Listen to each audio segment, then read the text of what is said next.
I think we should be live, or we're going live shortly. So this is let me wait for my screen to refresh over here to make sure we actually are live. It does look like it's coming up now. So this is an impromptu kind of a test session here. I've been inching towards this for a long time, and hopefully we're able to do this more often. This is something that I especially like is being able to connect with everyone out there. Usually we do it through the comments, but now that I've kind of got somewhat of a setup here, we should be able to do it a little bit more frequently. I doubt it will be at this time because I'm a little bit lucky in this case because my wife left town with the kids yesterday morning, but I had to work. And so I've been a single man here in the last 24 hours. And I did a few things today, and I thought I might be repairing a mower today, but the part didn't show up. So I had other things I did and got knocked out, and I thought, well, let's flip the switch. Let's go live. So I see people joining in. Oh, the audio is bad. How bad? Let me see. I'm going to put some headphones on and see what I can hear.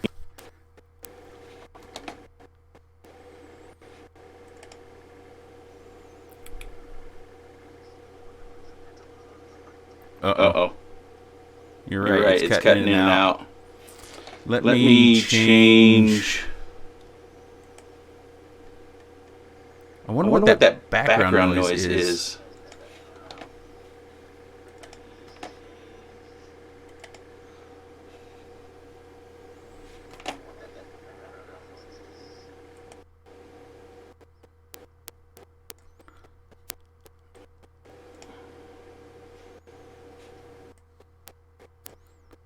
Huh.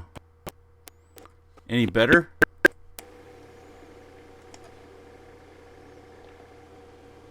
I don't think I have two mics on.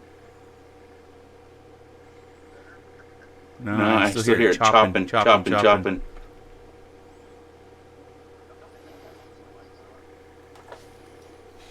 Well, I am listening to the stream right now. Let me turn that off. I don't think this has... Let me just unplug those headphones. Maybe there is a microphone in there I'm not aware of. Any better?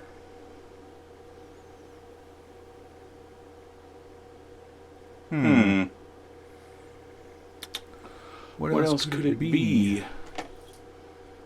Let me turn the overhead cam off. I've only got one audio input.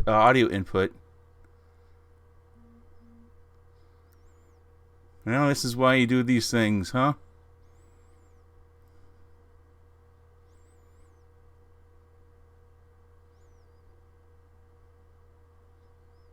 So better? Interesting. I think it's actually the audio from the overhead camera. I didn't even know that would... Ah, great. Sorted. Very good. Video is freezing up. I don't think I can change the stream optimizations. I would have to end the stream in order to do that, I think.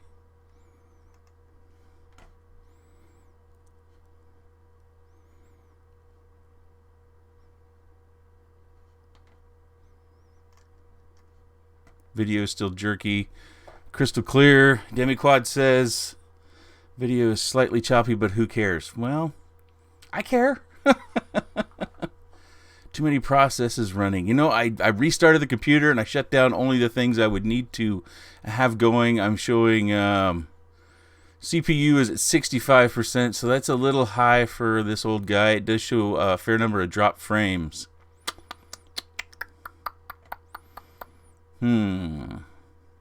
Well, I don't know what to do about this. And that was kind of why I wanted to do this today, was because I wouldn't be sharing the bandwidth of everything else that the kids would be doing and my wife would be doing. It would just be us. Well, does anybody have any OBS tips for me? Encoding overloaded. Turning down video settings or using a faster encoding preset. Well, interesting. Just looking through the settings here in the background to see what I can find.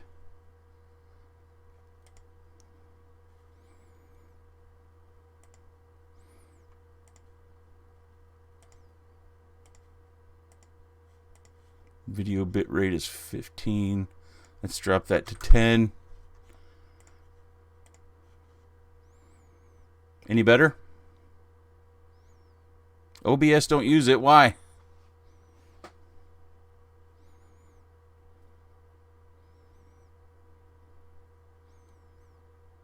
Still see a high CPU load and a fair number of drop frames. This is disappointing so far. I'm sorry, guys. Looks better. Hey, Thomas Haley says. EMC says looks better. Jeff PV says solved. Better at 10. Seems fine. Let's Logic says. I'm really surprised to see all of you here. Thanks for bearing with me. This is pretty exciting for me. Hopefully you will enjoy this as well. Not stuttering anymore. Jovid7 says. Looks perfect. There you go, Smooth. Looking great, Nick. Don't worry. Okay, well, being as I can't use the overhead cam, that's going to change things a little bit, because what I was kind of planning in case no one came would be to just show you I had a few packages arrive today, and I thought we could go through the stuff that arrived and kind of my thoughts and plans for the coming weeks. So without that, I'm not sure what to do about that. So I guess I'll have to just show them on screen here. I guess we can go through some machines. Just today, I transitioned my Beta 805 HD over to the Whoopee. It's a Tomo quad, excuse me. So finish that up. It's pretty dead simple. Top-mounted battery. Haven't flown it. Just did a test hover in the side. Got some new motors. This is going to be especially hard to see without that overhead cam. They are Tachyon motors, and I seriously doubt this little camera will focus on them. They are 804 12,000 kV motors. You can see those. Hello from Connecticut. Sorry, Daryl Hick. Crystal clear. Okay. You have us all here. What's up, Madman says. We're just going to go through some stuff that I've got, and then we can talk a little bit. Yeah, I have one of those new micro cameras that came out that everybody's reviewed. I haven't done anything with it yet, but I will. It records in 2.7K, but as you might notice from my machine, that maybe editing in 2.7K is going to be a challenge. I don't even know. I don't think my encoder that I use for making videos even does 2.7K, so probably be in just standard HD. I have my bag of goodies down here, and I just put it all in a grocery sack. Sorry for the noise. So this is the Kraken frame from Tomo Quads, the 3-inch frame, and build that up somewhat soon. I got a note here from Race Day Quads. Huge fan of your channel. Keep it up, man. Curious to see what you do with these 1106 motors, TC. Probably won't be able to see that very well. Thank you, TC, for the kind note. And then from the other coast, is this bag making way too much noise? What happened? Did it go out? Easy target. My weather is terrible. I hope that we don't have power problems, because they actually are calling for severe storms again. And this is a Pyro Drone shirt. I really love the material of the Pyro Drone shirts, and it's got Send It here on the sleeve. It's so nice and soft, and I'm fairly picky about my material. Can't really see the Send It. There you go. Nope, the bag is fine, Bobby Broadway says. Okay. It's like I'm a hobo. Of course, straps that come with all the orders. Cadix sent...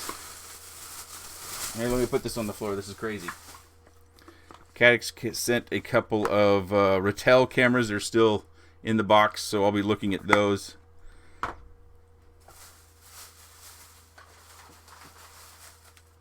Who cares props? 65 millimeter props. Hopefully they're the 1.5 millimeter shafts. The Who Cares, if I didn't say that, from Pyro Drone. This is a pickle frame with, of course, the blue canopy. Got this from Taco RC. 3D Power Drone FPV Racing Group. Little free advertising for them there. Hey, John Nickerson, what was that? $2, love your channel. Oh, that's that super chat. Oh, geez. Thank you, John. Hadn't thought about that. Another pickle frame. I plan on doing some tickering with those. They're kind of generic one-piece frames. A couple canopies. I actually printed a bunch of canopies today as well.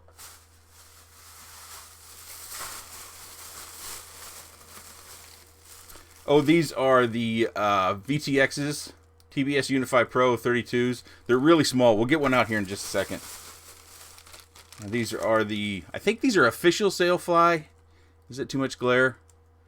Props from RDQ. Got the blue ones, of course. Playing up the blue. I think they threw in some orange. This is just a Mobula 7 camera with a new connector on it. Then I did get a set of these Max Ineo. They're 1106, 6300 kV. We can get one out and look at it here in just a second. The Crazy Bee F4 Pro 2.1 flight controller. Another Caddx camera. I hope this one's 4.3. I really don't like widescreen. It messes with me. Yeah, 4.3. So a camera for building. I've got a lot of building. I've got plans. Oh, and stickers, of course. I really like Surge's sticker from Pyro Drone, Pyro Flip. It's just a cool sticker. It speaks to me.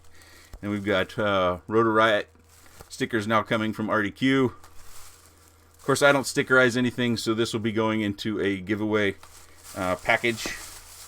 Then I have some more canopies down here at the bottom from Pyro Drone. Nice print quality. Hopefully you can see those. These actually I picked up because of Adam Bombs. MC Creations, $10 or 10. Ooh, I don't know what R is for the beer. Thank you to both of you. That's I don't mean to be off-putting, but it's kind of weird. You don't need to tip me. I'm just doing this because I like it. Actually, this is the first time, but I think it'll be fun. But Adam Baum had these on his channel, and they have these antenna tubes up here at the top, and then they have, as he mentioned in his video, there's a little bit of webbing between the tube and the rest of the housing. You snip that out, and you can get heat shrink down there, so you can heat shrink your antenna straight up. Seems like a pretty good mount, especially for an EOS or a Runcam Nano or the Racer Nano. So I got two of those in blue, of course. Please like the video and help him get promoted. YouTube, okay. I have a box down here. I think the box is empty, though. Oh. Those are just more of those 1106 6300 kV motors. Oh, my goodness. This is the second time something really strange has happened on the channel. So this box... this box came... What was in here? I think this was the... Is this the GEP RC package? GEP RC sent me a flight controller, the new 12 amp ones, and I had actually already ordered one, so I was kind of double dipping there. But take a look at this box here. Some of you might recognize this. You see that? That's pretty crazy. So I think this came from GEP RC. And apparently they have a bunch of lunchbox boxes that they're sending. Or isn't that what they are? Huh. So, put this stuff all back in my little hobo bag. Oh, we're going to get one of those TBS Unifies out in case you guys hadn't seen those. Those are really small, really powerful, and kind of expensive VTXs. I just plan on using a couple of those in my builds of all these Hyperlights, I guess I'm calling them, or others might be calling them that too. I don't really know. I really wish that overhead cam wasn't giving us fits. That would have been so much better if you could have seen things. I specifically bought a camera to put over there. Okay, do I have one of these open somewhere else? Excuse me a second here. Yeah, I already have one open. So I've ordered like 5 of these. And that's what I do. Anything that comes in as far as this YouTube channel and the things that I do, I just put that money in a special account and it goes right back out to buying stuff. And it pays for shipping sometimes on giveaways too. So I'm getting out one of those Unify Pro 32, the Nanos. They can actually fall out of stock quite a bit. So if you're interested in getting really high quality video, this is how small it is. Dropping frames again. Dang it. And I see it's frozen too.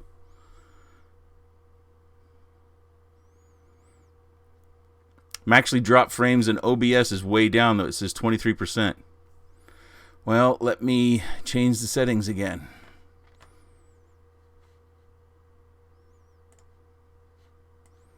Let's drop it down to 9. Now we'll go 8500.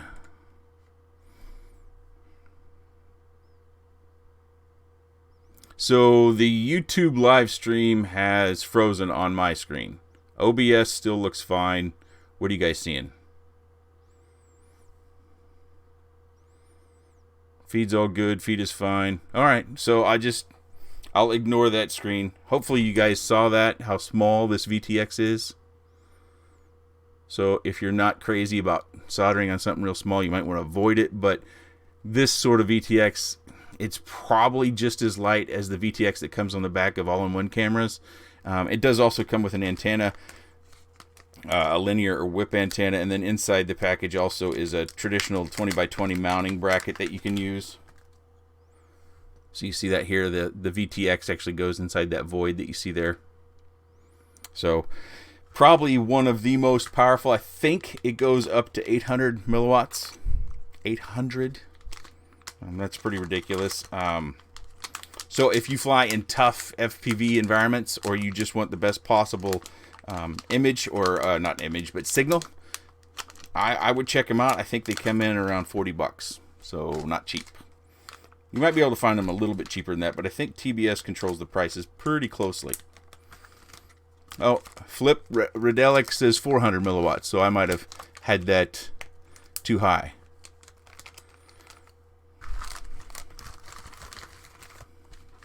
The feed is bad again, Evan is saying.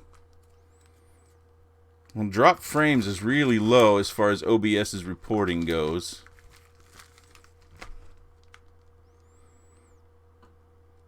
$70 people, that is surprising. Whew, okay. And then, of course, I'd shown the frames. Oh, I also got some more. These are those bow tie from Get FPV or Lumineer branded. Let's see if I can. Oh, I'll just get one out here. I think this is what Ray flies on his little deuces. They look like a little bow tie to me. They're a little, kind of pretty wide prop or blade on the prop. So I picked up a bunch of those because as we do these things, I want to tinker a little bit more. We don't always have to fly those 3-year-old 65mm props. We can fly others as well. And then we have those other frames. I have not built the other frames up that I had in the video with the GEP RC.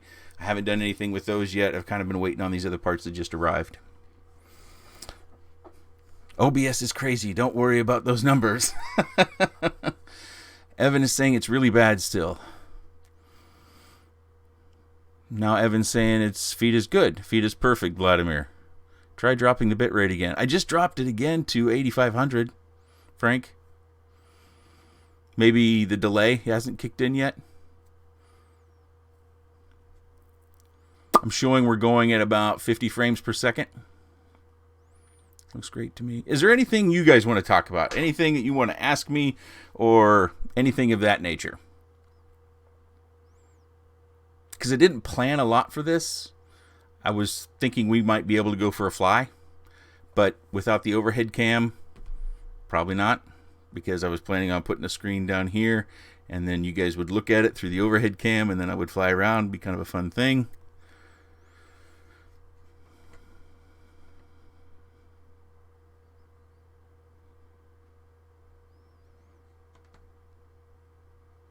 Coming in perfect. Did the chopstick win? John Nickerson says. Chopstick? Little stutter from time to time, but not unwatchable. Well, dang, I wish it were better. I wonder what I have to do to make it better. No issues here. I'm on the phone anytime soon. Built with a... Guillermo, I might explore the Tarsier, the Caddx camera that has 2 FPV cameras. I don't plan to really review it, and a lot of that has to do with the editing side of things. The video editor that I use is pretty old, and putting out a video of something that does 4K and not having it rendered in 4K, that's just not going to shine very well. Wouldn't shine very well for me, and it wouldn't make the product look very good. So I probably won't be reviewing that. I might fly something that has it in there. I'm a little bit concerned about the weight because I think it comes in at around 25 or 35 grams, and that's quite a bit. I don't know. We'll have to see. I haven't dove into that very deep, and the weight, I might have the wrong number off the top of my head, but.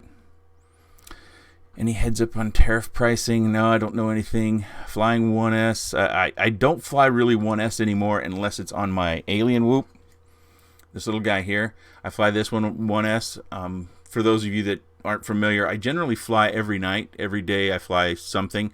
It's kind of part of my routine, especially here at nighttime. Well, it's not very late now. It's 7-something in the evening.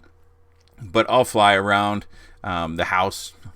Generally here just in the basement, just a pack or two, and then I'll go off to bed at the end of the night. Maybe I finished up an edit or something like that, and it's just kind of my routine as I fly. And even if the weather's bad, I'll still fly that pack at night or 2 packs. I do fly a lot during my lunch times as well. That's when I get my review flights in. I fly over lunch.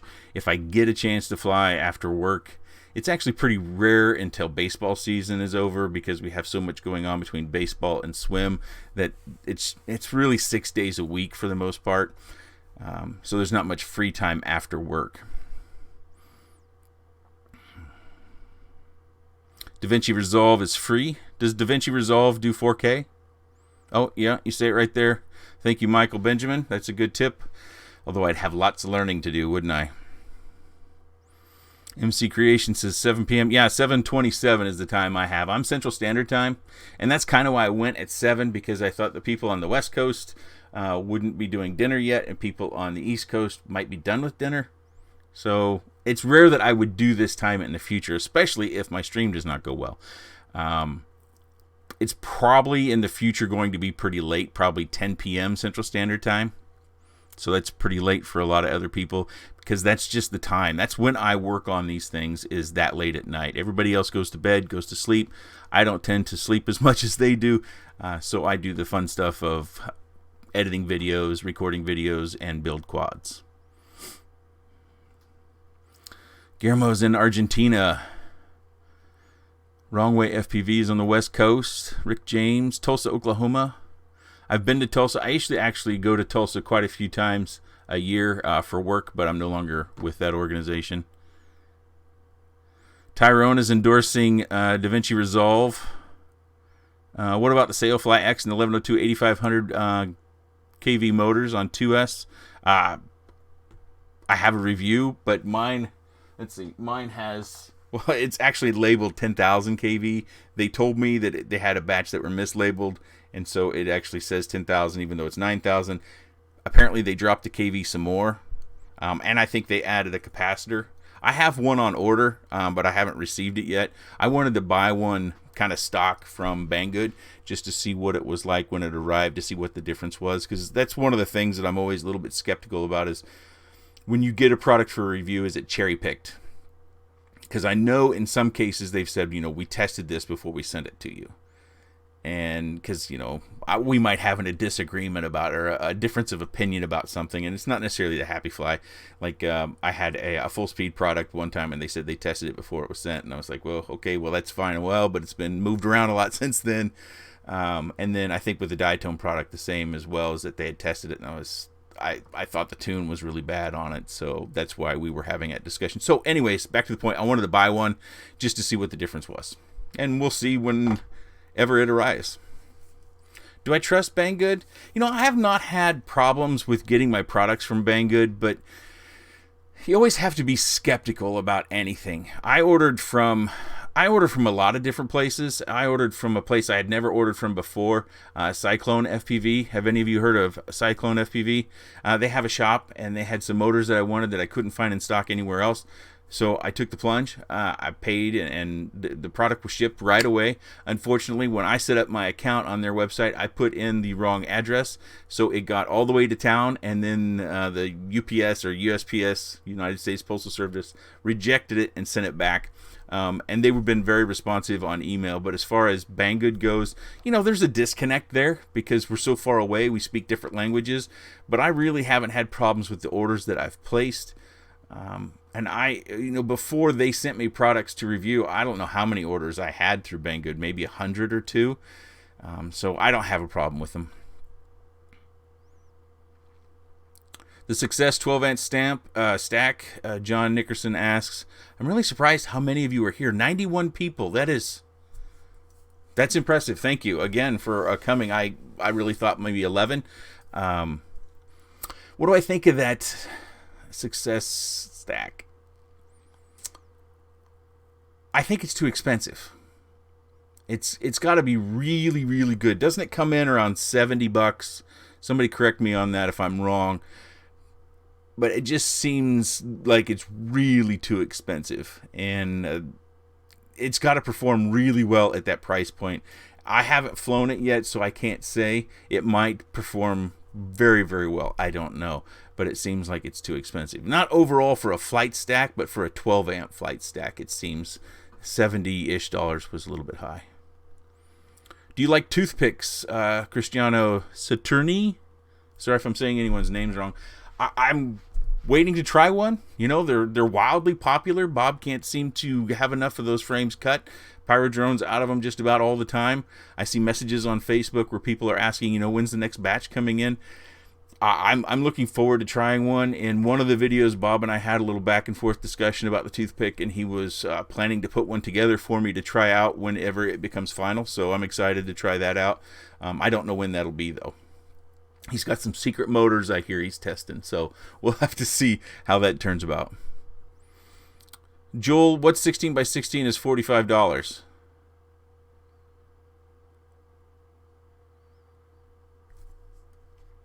I need to make this chat window bigger, I think. Let's pop it out. I should have done that before I started the stream. I'm a streaming noob. It's taken a while to pull up here.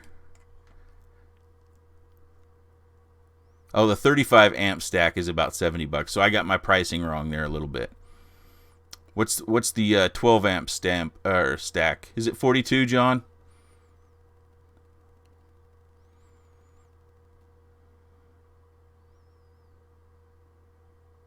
Are you going to the Jesse P. Tiny Whoop multi-day race this summer in Colorado? Bobby Broadway asks. When is it? I don't know anything about it. This is all new to me.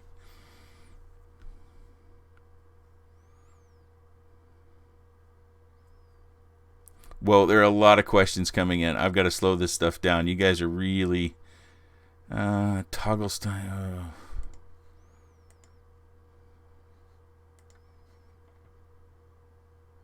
42 for the Success stack on that XT Ignite. Bobby Doblina says, oh, froze again. JR is saying, anyone else? Is it frozen for anyone else? It still looks like it's going fine here. Oh, Demiquad, I missed you. You also sent in a $5 super chat. It's really cool. Thank you. Bad feed, Evan is saying.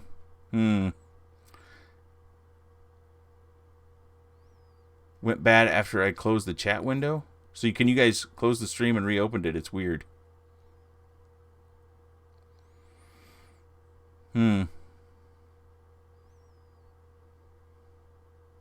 Seems like some people are still in and everything's going normally, and other people are maybe having difficulties. Maybe it's my connection with YouTube.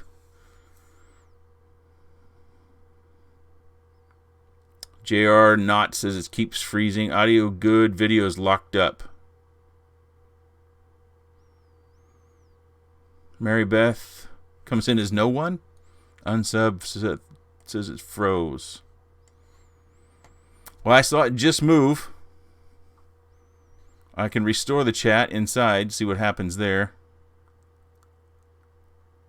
So now the chat's back in the primary window.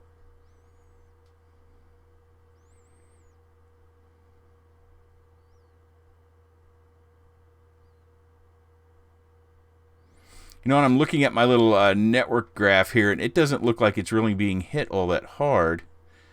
Drop frames are lower than they've ever been. We're down around 10% if we trust OBS. CPU is still hovering at the same, around 65%. Bad audio, bad feed, Evan is saying. Other people, Evan, are saying the audio is fine, but the video froze.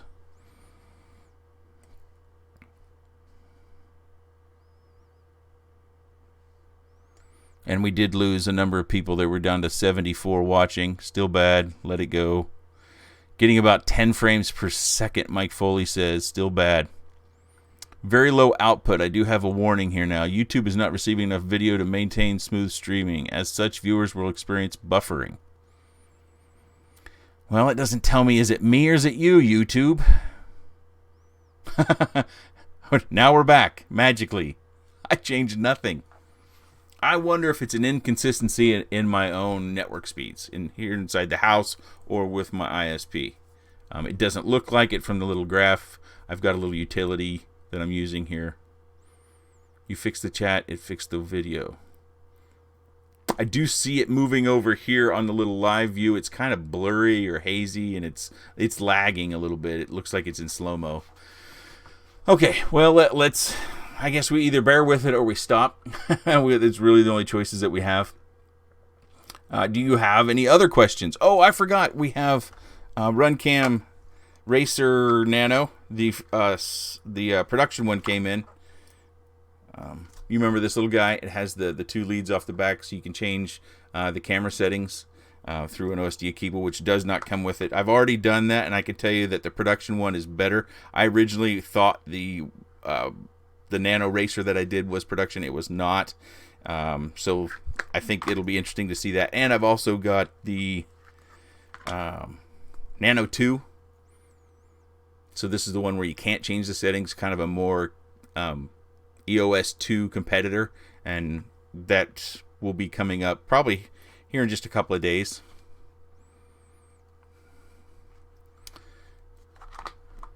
It's almost always YouTube, First Person Q says. I don't know. Like I said, I'm a live streaming noob. I do see the cameras that I just showed now appearing on my little screen. Michael Benjamin says internet companies have been caught throttling connections. Does that has to do with Netflix, maybe? I did read some articles a while back about Netflix being throttled.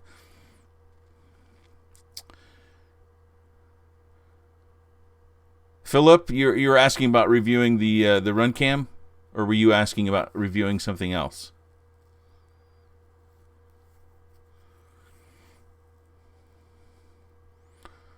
Andy Dredd asked about bidirectional D-Shot and my thoughts. I don't have any at this point because I haven't looked into how it works. I guess I'm more of a clunker. I just kind of try things out, and then I change things, and I try it again, and I keep trying things until I get something that I like, generally.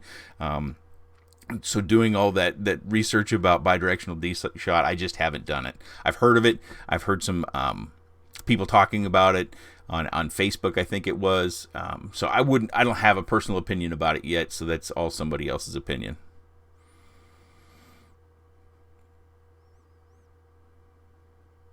Oh, Philip talks about the Racer Nano being too expensive. I wouldn't disagree with you there. $35 seems like a lot to be paying for the Racer Nano. What was that? Well, I think some rain just stopped because now I hear birds outside. The Nano 2, I think, will be much more competitive to the EOS 2. I do think so. And I think the original Nano had problems with it burning out. I don't remember if I had one or not, but it was on the market for a while, and then it went off the market. It came back on, and then it went off, and then it left for a while, and now we have the 2. So we're hopeful that you know, that it will work and be reliable. I didn't have any problems with it in my flights. Of course, when you're doing camera reviews, you're kind of cruising around, showing different lighting of the camera when you're in the shade and you're out in the sun, and you're in the sun looking into the shade. If you're up high or if you're down low, you're just trying to see how the camera reacts to those different situations. You're not necessarily running around real fast and doing what your normal flight is. Micro tattoo. Oh, I should mention, I have a micro tiny quad shirt on. This is Mr. Wiggles FPV. But this is like my favorite of the shirts, just because it gets looks when I wear it out. The other shirts get strange looks, like, what's that? So this is one I wear out, and it's got big words. It says tiny quads. People might not know what that means, but the look seems to be more positive than the other ones when I'm just out walking around. Oh, Foxier Predator Nano is coming, Philip says. Tease on Instagram. High volt input and should have 4 millisecond latency. I don't get too concerned about the latency because most of the cameras that we have, I can't tell. And maybe it's because I'm just kind of used to the cameras. But if you're a racer and you're, breaking records, that might be a big deal. Frank says it just got better for him. John Rosner says your live stream is coming in really good. All right, great.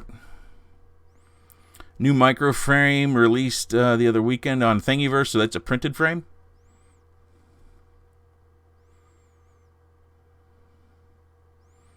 Oh, your Birdman 316 RC says my URUAV UR65 came with 4-blade props. Is this a good thing or a bad thing?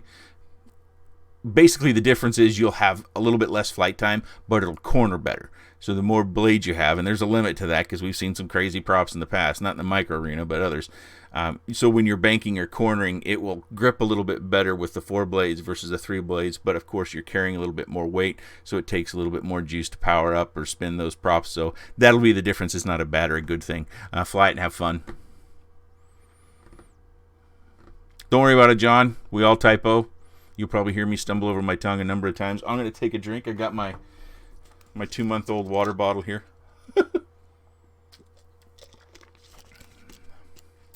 Best motor for a lightweight 3-inch.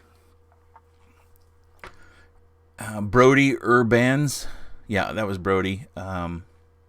Really depends. If you're going real lightweight, I would say you don't want to go above 1106 for sure. 1107 and 1108 is just going to be overkill and suck more battery. It also depends a little bit upon the 3-inch prop that you're running. For the most part, you're probably going to be running a T-style prop, so it has screw holes in it. It's not the single post motor. I would recommend the Gemfan 3035 props. Very good prop. You might not like them, but I generally like them. When I have troubles with other props, I go back to those. I would say you might want to look into the T-motor. The one that I got from Cyclone FPV, the 1106 6300 kV. I don't think you want to go to 7000 kV or above because then it'll probably bog down on the low end. Frank Bras says, Nano 2 for the win for me. All right. Michael Benjamin liked the 1104 on the LDRC 120. That was real light. Yeah, it had didn't that the one that had the plastic canopy on it? Wayne is typing in GTR 349. Yeah, that looks like a beast. Bach FPV, Sailfly X with 2X. Is there a question there? Yeah, Windbreaker, I forgot about the 1206s. Those are also pretty good. It's a good medium between going to that much larger size of motor of a 1306 or a 1400 series, but bumping up from that 1100 series. That's a good point. There's not a lot of them in the market.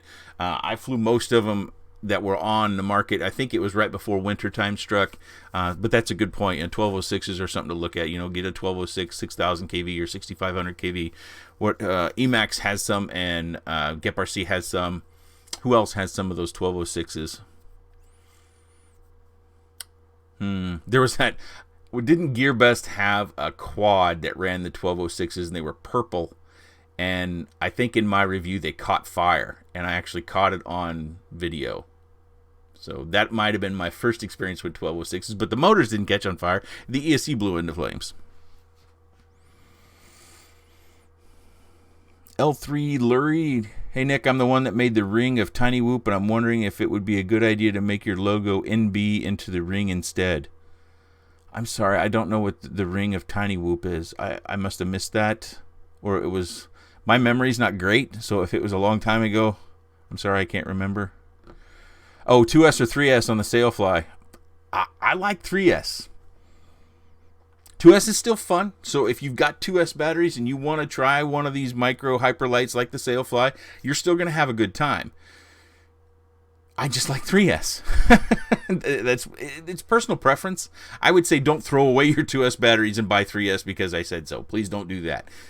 If you've got 2S batteries, fine. If you find that you want to invest in 3S batteries after flying it on 2S, you can do that. It's very, very doable to add to your collection, which this hobby just drains our wallets because we're always adding. Boy, we still got 71 people 40 minutes in. Boy, you guys are really hanging in. Thank you very much. Oh, Ciati FPV. Old man Nick, and I don't remember. Oh, yeah, I do tend to forget. Ask my wife, she'll tell you how much I forget. It's terrible. I posted a picture in the Tiny Whoop group. I'm sorry. I don't know how to say your name. You got L3 and then Lurie, Lury. I don't remember seeing a ring. I mean, if you want to use NB in some way, that's fine with me. Thank you, I think, is also due.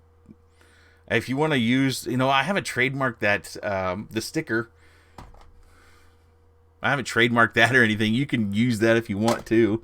I'm not trying to make this into a business. I'm not trying to make this into my work. It's just not what I'm trying to do. So if you want to use it, go ahead. Oh, my Tiny Quad shirt. Yeah. Give it a second view. I'm pretty sure this is Wiggles FPV. Redbubble.com, I think you have to search for Mr. Wiggles FPV, and then you get Brent's stuff. Huckleberry FPV, what's up, Nick B? Hello, Huckleberry. First person Q is asking, anyone know if this latest batch of Sailflies would come with a capacitor? The ones I've seen on the Facebook groups do have capacitors, but that doesn't mean they all do. I would think so, because there seemed to be a fairly healthy delay between when I had mine and when they actually shipped to resellers. Oh, blurry. Michael Benjamin, so you're saying... Oh, I guess I'm not hip to all this numbers and names. The last one I can remember is from the 90s. Leet, using, I think, 7s. Thank you, Michael, for the tip.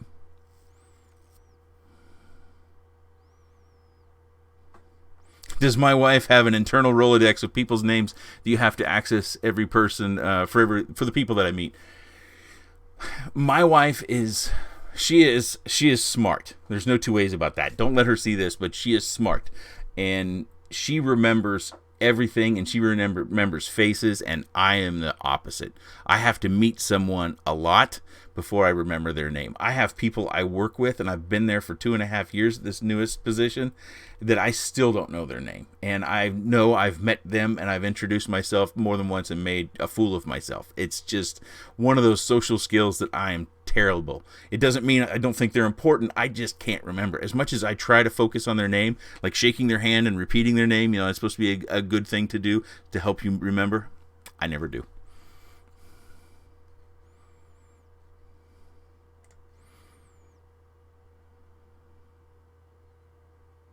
Oh, MC Creations is not the matter of transforming the channel into a business, Nick. I just think money would help you with. I appreciate that, and money does help. Money is always such a sticky thing, and people get, feel one way or another about it. We're doing fine. I have a good job. My wife has a good job. My kids are all taken care of. We've got a nice house. We're doing all right. So to keep the channel going, I appreciate that, and it will definitely help. And I'll continue to buy stuff stimulating the FPV economy. That's one of the things the channel does, is I take money from one source and I buy stuff and give it to another source. It's just, when I want to try something, I go out and buy it. I don't stick my hand out to vendors and say, will you give me this to try? I just don't do that stuff. I'm not comfortable with that. Paradise FPV, hello.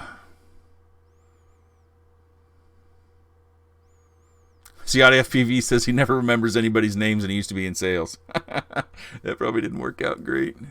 RJ Soto asks, how much less power will I get if I fly a 2S550 versus a 3S550? Well, I don't really know how to answer that question. I guess it's not a full enough question for me. The flight time will be different, but it'll depend upon the prop size and possibly the motors a little bit. It's hard to really quantify those things. Oh, someone was asking which one was better, by the GTR 339 or the Tyro 79. I would buy the Diatone product. The Tyro 79 is a very, it's surprisingly well priced budget, but it comes with, it has the possibility of coming with problems. That's one thing about it. And you have no idea when they're going to swap out parts for something else. So, like, my camera was bad. I couldn't get my camera to work, so I had to put a new camera in, which I'm told the camera in the original kit was terrible anyway. So not a big deal, but, if you buy the Tyro 79 for $79, and they all of a sudden they swap out the ESCs for something else that desyncs, that could happen. So I would get the Diatone product. MC Creation said I would love making money instead of it disappearing. Yeah, well, it disappears. That's what we do. We get money from one place and we end up giving it to another. That's kind of how life works. We hope to have a little left over in the end so we can retire. Oh, RCing and SC has a good question. Let me scroll up there about a conversion kit for a toothpick style conversion kit for the Tiny Hawk. That's an interesting point. We have not seen that. Evan's asking about the Tyro 79, the GTR 349, or the Emax Baby Hawk. I would still get the GTR 349. I haven't flown one myself, but that seems to be the best performer, and Diatone has a tendency to use higher quality product or components in their products. Bob says that Pyro Drone just launched their new 65mm prop with a 1.5mm hub. I thought that Who Cares props was 1.5mm and was new. Now everybody's going to leave and go over there and buy props, right? Probably should if you're interested, because they don't last long.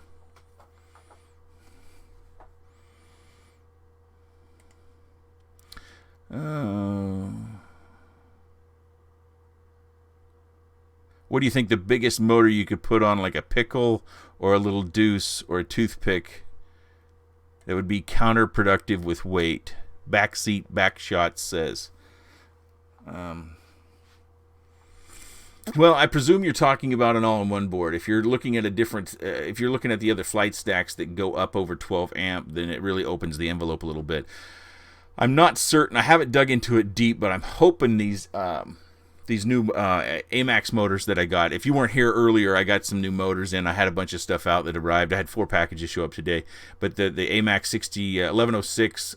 Yeah, 1106 6300 kV. I think on 2S running the 65mm props or something like that should stay below that 12 amp marker that we need to for those new boards. But if you're running a more traditional flight stack that maybe the 16x16 or something of like that goes up to 20 amps, really it opens the envelope quite a bit for the props and the motors. You could run. I would think for a light build, you want to keep your build light with the motors too, because otherwise you end up with a lot of weight on the end of the arm. And if you catch a branch or a pole or something, that weight can tend to pull it around the pole or whatever you've hit. So I would say 1106 is as big as I would go. No, I haven't flown the LS X140. I think that came out quite a while ago, and I didn't review it for some reason. I can't remember. I think it, sometimes when I'm asked to review something and I look around at the desk and I've got 6 things that I'm working on and I've got 6 more things that I need to do but I haven't done, I'll tell the vendors, and it's like, it's going to be 8 weeks before I even look at it. and it's probably best that I don't right now. And most of the time they're fairly receptive. Maybe they go away and they never come back, but I can't have stuff just piling up for the sakes of just having stuff. So I pass on a fair number of things as well. Oh, Philip brings up a good point about the tiny hawk conversion because of the short motor shafts. That could be a problem. I don't think I'm at the bottom of the chat right now. Let me get down there. Hello, Michael Matthews. Evan, I hope I've answered your question. I know you asked a few times, so hopefully you were able to get some information out of that. Paradise FPV. I've burned up 3 Baby Hawk R ESCs on 4S. Really? Is that the original Baby Hawk R that was the black canopy, or the Pro with the red canopy? Madman asked, have you had to go at the iFlight Turbo B77R? No, but I think one is en route. It may have gotten sent back because of customs. It was supposed to have been here weeks ago, just like the beta FPV boards were supposed to be here weeks ago, even though I've already kind of reviewed them both at the same time. That was weird. Frank Barajas, I'm not hip to this. Me neither. Yeet. I don't know what yeet means. 14-year-old says it all the time. And what's the other one that he says? Skurred? I get that, but I don't know why he says it that way. But he has some other weird thing he says, and especially when he's playing video games, that I don't get. And when I ask him, I get a 14-year-old explanation that I can't understand.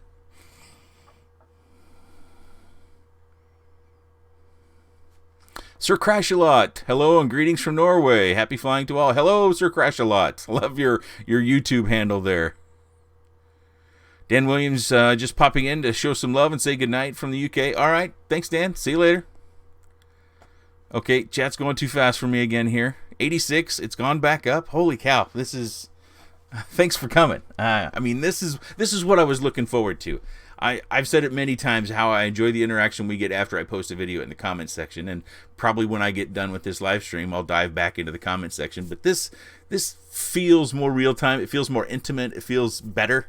I am enjoying myself so far, and hopefully you guys are getting something out of it as well. Oh, Break a Leg FPV is saying that the Sailfly frame breaks very easily. Wow. Hopefully, my Sailfly smacked into a tree and had a battery ejection. It came out fine, so wonder if they've changed something or if it was one of those bad luck crashes. Maybe, that happens. Thank you, Evan, for the kind words. Doug Freeman says, we love you. I love you guys too.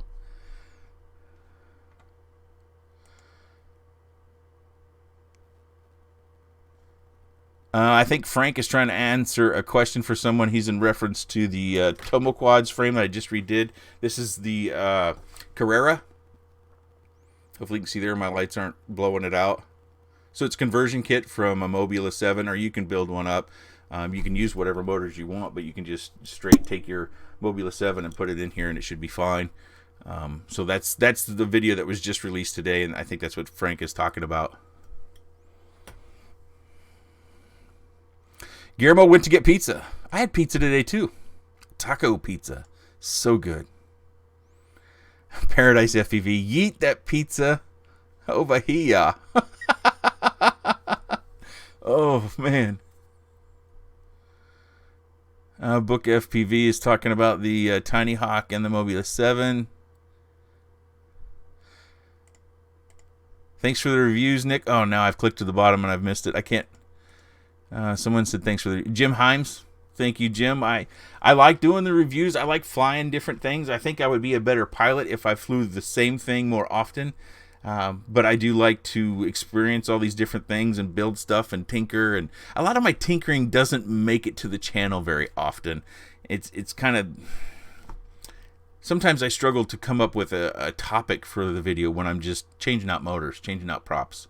Because those sort of videos, a motor review video felt a little bit empty, and I like doing the motor reviews with the full flight in it, so at the very least maybe it's entertaining for the full flight.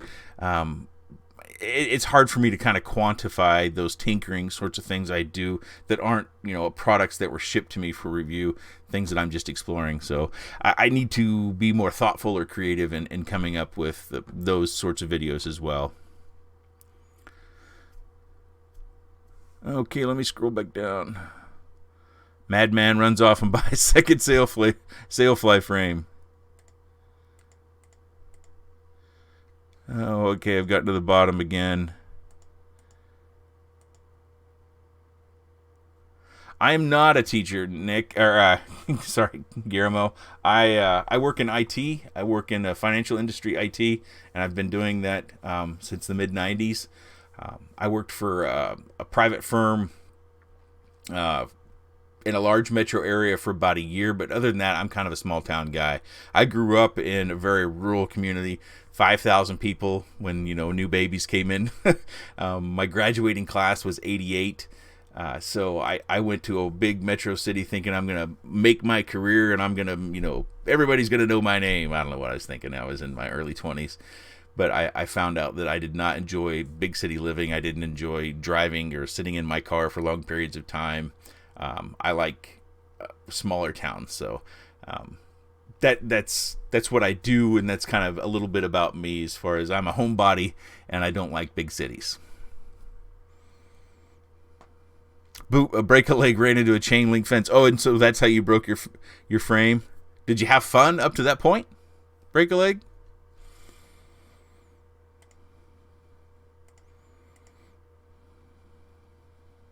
Huckleberry's going off to make dinner, and happy Memorial Day. That's a good point. To any of you who have served or are serving active duty military, thank you for your service. This weekend is really about everything that you and those that have come before you have done. Thank you very much.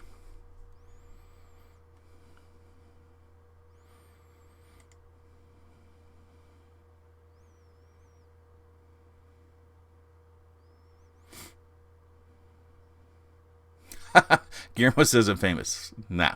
That's the funny thing about our little FPV community stuff is that I think to us there might feel like, oops, sorry, I bumped the audio mic. It might feel like we have some sort of celebrities, and I think of celebrities as the Rotor Riot guys. They're well known. I think of myself as, it might have been a year and a half ago. It was right around that time where Bardwell went full time, and he had a video where he was talking about how he's not a guy in his basement making videos for beer money. Well, I'm kind of that guy. This is my hobby. This is something that's fun for me. I don't try to stress myself out when it comes to doing reviews. I don't want to try to compete in the YouTube space. I want to have fun, and although those things don't seem like fun, so I appreciate that you guys have all come. 100 people now, holy catfish! I appreciate that everybody comes when they come and watch what they watch, and I hope that you get some value out of it. At the very least, you get some entertainment out of it. I'll probably insert more outtakes from time to time, and you probably will find them at the end of the video. So if you watch a video and you kind of get done with it and you want to see an outtake, jump to the end, kind of that portion where that end screen comes on. That's where you'll catch the outtakes for the most part, because at the very least you can get a laugh, and I think laughing is healthy for us. Madman says you're worldwide famous. No way. Break a Leg says that thing is fast. He's talking about the Sailfly. Yeah, I think it's fast too. I think this category has a lot of fun built into it, regardless of whether you like a Sailfly or a Primo or a Carrera or a toothpick or a full speed toothpick or whatever else comes on the market. I think this category, especially for those of us that like micros, has a lot of potential. It comes down to two things. Can you stand the soft image from an all-in-one camera in VTX? And if you can't, then we'll have options of running like the RunCam Nanos or the Caddx EOS. So, and the performance is going to be a little bit because we're adding a couple of grams there. It won't be a lot. We may not even notice it on the sticks, but those are, when we add weight, it takes away from the performance, whether that's a little bit or a lot. But I think there's a lot of potential and a lot of fun waiting to come, and I'm really hopeful that we see a lot more manufacturers jump into the 1102 motor manufacturing. I think there's a lot of sales to be had there for them if they want to. And Kova FPV, you're doing great. Love your content and you're flying so well. Keep going. Thank you very much. JR Knott is getting his UK 65 and taking some indoor laps before dinner. Keep up the good work. Cristiano Saturni, I'm probably saying your name wrong. I'm sorry.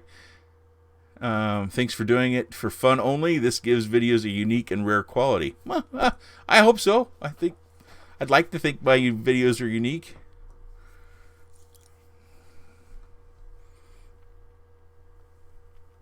Hello, Paradise. Here I come. You're in the UK. Just woke up. It's 2 a.m. Why are you awake at 2 a.m.? That's usually about when I'm going to bed. Michael Benjamin talks about micros are awesome and getting cheaper and better quality. Or no, he didn't say better quality. Getting better. Don't want to put words in anyone's mouth. Jeff FPV got his Turnigy Evolution from AliExpress for $12. Holy catfish, that's a great deal. Frank is keeping track of the count. Apparently we hit 101 for a short time, but on my screen it shows 100. That's pretty exciting. Guillermo is in Argentina talking about the guy in the UK watching at 2 a.m. Oh, Doug says it was a 2 a.m. bio break. Oh, here we go. Paradise says he's been ill, or she's been ill. So woke up probably because you weren't feeling well.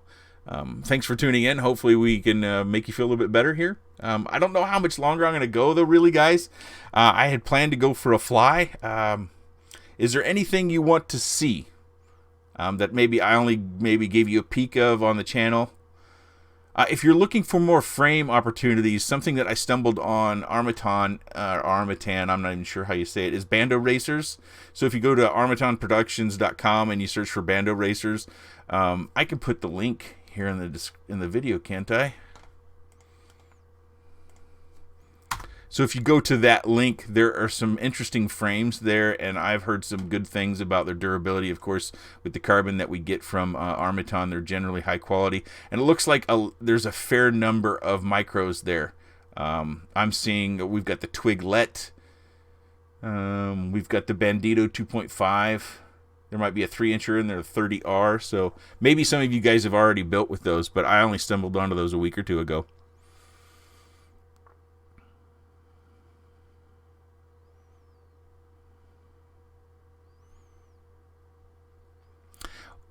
Philip, I would fly, but you can't see it because when I had the overhead camera on, I was going to put like one of my screens on the desk. So this would be laying on the desk, and then I was going to go fly around the house. The overhead camera is causing audio problems, so I've got to figure out how to turn off the microphone on the audio, even though I didn't have it on in OBS. So that's why I'm not flying.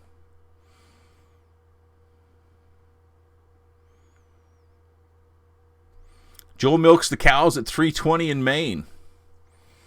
So you're a dairy farmer, huh? Not a lot of dairy farmers out there anymore. I know a roommate of mine in college, unfortunately, his family lost their dairy farm because of a gambling problem in their family. Paradise, here I come, wishes Joel happy milking. Oh, Guillermo had another question there. Hey, Nick, until I get a quad from you, never get a quad well tuned. You must put a place with your tune for ready-to-fly drones. Yeah, I understand what you're asking for, Guillermo, there. And you have asked this question before about, collecting PID tunes. And I do think it's a good idea because I have heard more people talking about CLI dumps, especially because Diatone removed theirs. Back when the last Diatone product that I did a review for, I think I had a link for their PID tune collection page, and then they took it down. I don't know where it's gone. So I think if we were to collect those somewhere else away from the business side of things, if we were to have kind of a community sort of posting place, that would be a good idea to drop those PID tunes in there, and then people can when they're having troubles, can try one out, or if they don't know what it feels like to fly a fairly well-tuned quad, they could grab one of those and then go, oh, okay, now I can learn to tune based upon that feel to my other quads. Of course, with Betafly, it's always changing, so you never know what you need to do to get that stick feel that you're always looking for. How durable is the Mobula 7 versus Tiny Hawk? Well, in just straight durability, I'm sorry I missed. Nicholas Savoda sends $2. Nick, hey, love your channels. Thank you very much, Nicholas. I don't know where that money goes. I've never done this before. I'm new here. Where was that? Triton FPV asks, how durable is the Mobula 7 versus Tiny Hawk? Not very durable compared to the Tiny Hawk, especially the original Mobula 7. The Mobula 7, they started coming out with the black frame, and they also had the translucent frame. I think that one was a lot better. But I think if you're bashing a lot, I think if you crash a lot, I still crash a lot, but I think as you get more experience, you crash differently, and maybe it's not as hard of an impact. So I would say, to answer your question directly, the Tiny Hawk is much more durable than the Mobula 7. But I think the Mobula 7 flies quite a bit better. But the Tiny Hawk, for a 1S flyer, is probably one of the fastest and most powerful 1S quads I've ever flown. And that's including my Alien Whoop, but that's brushed. So I really like this. If you guys, how many of you guys have flown an Alien board in a brushed Whoop? Because it is different. It is very different. It just feels different. I don't know how to explain it.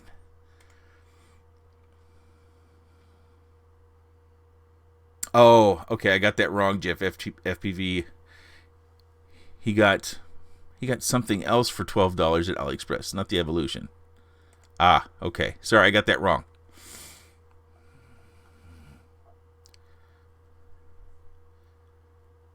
Break a Leg FPV says, I respect the manner in which you review micros. Oh, and then it goes away. That's what I get for not. Manner in which you review micros like a normal, and normally make my purchase based on your decision. Thank you. I appreciate that. I try to give you guys all the information I can, and I try to fly them a lot so that I can be fairly sure that your experience will be like my experience. Of course, the manufacturer changed something when it comes to market later on. None of us know, and then we all find out later, so that's kind of disappointing. Dust Devil says, thank you for what you do. Thank you for coming. Thank you. Randy Wafelt asks, do you like to fly line of sight? I do not, because I'm terrible at it. KY Dog 1, hey Nick, shout out from Detroit. How's the weather in Detroit? How are you guys doing? We're getting lots of rain here. We had tornadoes Thursday night. We had tornadoes. Tornado sirens were going off.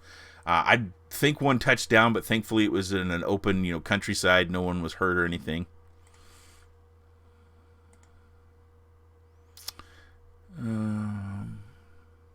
The new Hummingbird is based on silverware.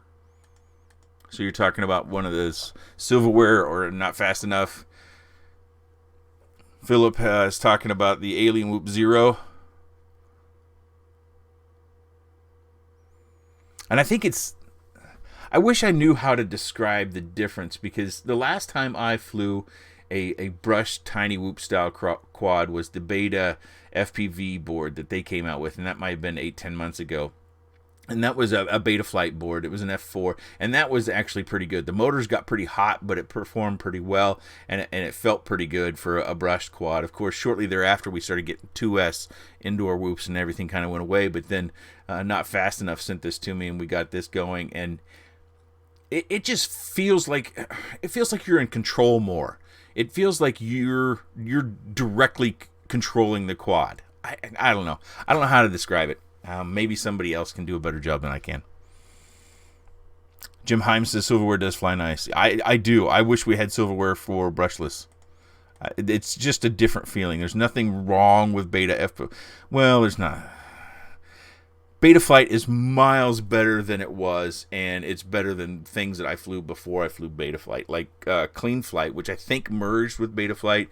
And before that, we had Open Pilot and Libre Pilot on CC3D flight controllers. They were really bad. You were just trying to maintain a straight line when you're flying that stuff. At least I was.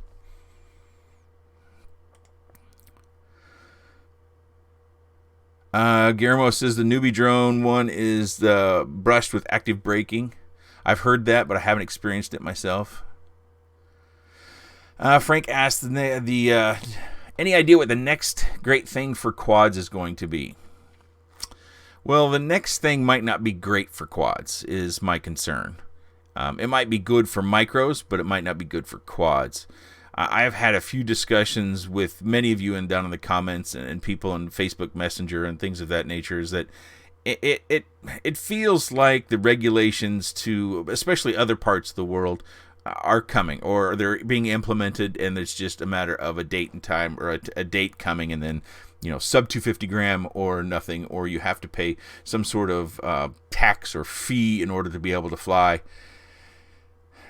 And I can't see it not happening here in the U.S. The corporations, they want to be able to deliver their products and services, and the way they see it as most efficient is through the air, and therefore they want to own some airspace to do that, and they're probably going to. Now, my hope is, long term, that if you have property, like if they're in a residential area and they're not delivering to that residence, that the air rights don't come down to the tops of our trees or the roof of our house, that we maintain the air rights up to some reasonable level above our property, especially if you are the property owner, you own the home, or even if you're renting an apartment or something, that hopefully there's a restriction to where if they're trying to deliver their products or services, that they have to stay up at a certain height before they start to descend down, and then they need to come straight down and not just come swooping in like a plane might. But we'll see. That's what I think the next thing might be. As far as quad development goes, I have a really hard time exploring or mentally thinking of what might be next. We could kind of see these sort of things coming. As we saw 2S brushless whoops come out, it was wintertime here in the U.S., and it was kind of like, yeah, I bet when we get outside, these things, the ducks are coming off, and we're going to fly them outside. And sure enough, I'm sure we'll see the Tarsier come out in all sorts of form factors. Everybody's going to try to sell his 4K video. I don't think it'll be a product that will have a lot of uptake, because I think it'll be expensive, and I don't think it will do more than just cruising, especially in the micro arena. That's really everything I talk about, is, unless I say otherwise, is micro arena. So that's what I think we'll start to see, is more of those Tarsiers coming out, and they'll be coming out on 2 inchers and 3 inchers, so we'll be seeing those. Doug Freeman 108. What's that mean? Oh, it was 107. Oh, it's the watch numbers. Okay. Break a Leg says, anything that makes us happy must be shot down. Well, hopefully not. Sometimes that the concern or the fear kind of dies down, and then the regulations go away. So we'll see. For a while we started hearing about drone sightings and drones bringing down planes and these things all over the world, and that seems to have died down a little bit, but we'll have to see how it develops.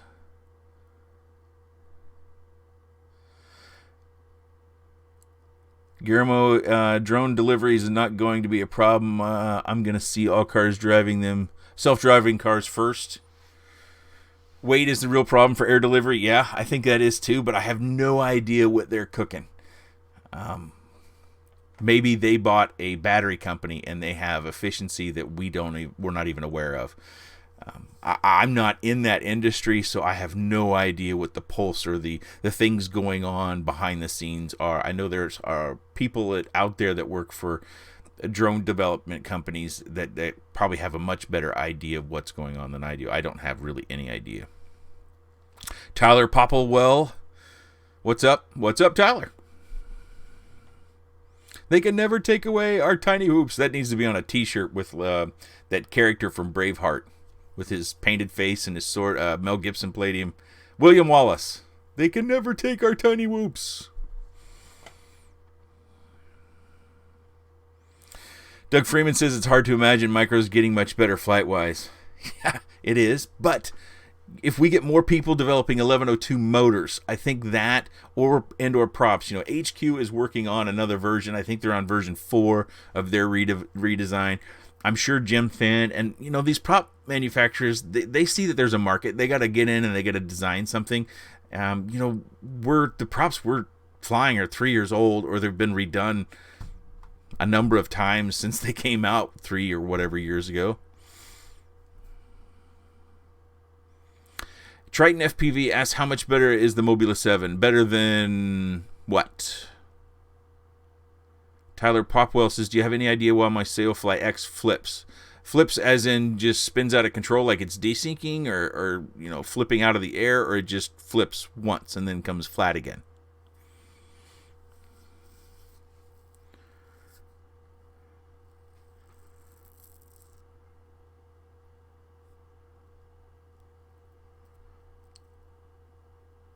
I guess the ET's retired. Who knows? Guillermo, my kids don't fly. I have tried to interest them, and our youngest, who is 9, has an interest in RC stuff, but I don't know if it's such an interest in RC stuff as it is time just spending with me. She's a daddy's girl, so she likes to hang out with me. She likes me to watch movies with her. And, she's 9 too. The 14-year-old's a little bit more jaded, but so she has done the tiny whoops in the house. She doesn't like wearing the goggles though. She likes to have a screen. And then she also did the Hoover. She drives that around, and whenever she has friends over, she immediately asks me if I have a battery charged for the Hoover because she wants to show her friends.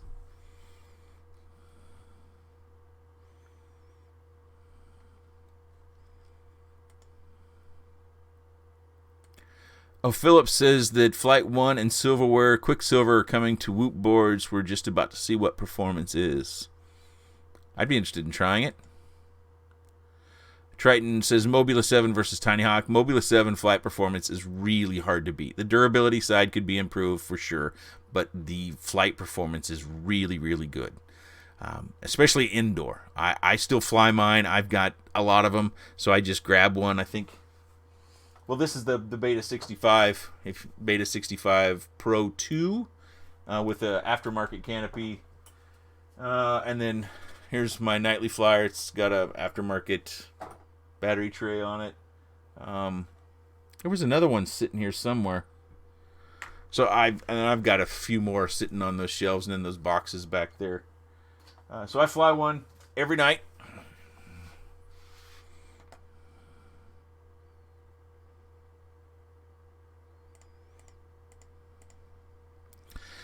Skydiver Forever, hello from Providence, New Brunswick, Canada. Well, hello, Skydiver Forever.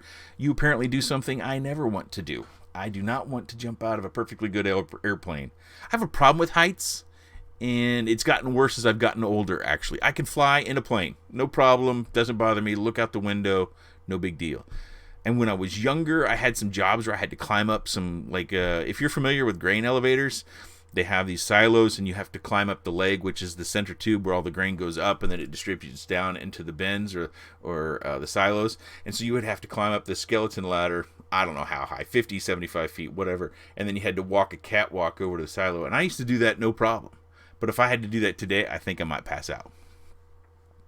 Just, I lose my balance, and almost like vertigo, and I just fall over. It's Chris Sullivan. Hola, happy people. Hello, Chris.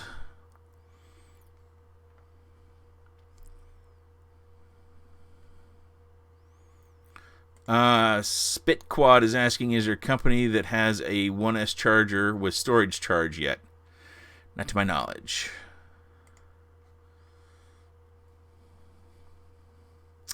Guillermo, what must I buy? Mobula 7 HD, Beta FPV HT, or iFlight HD?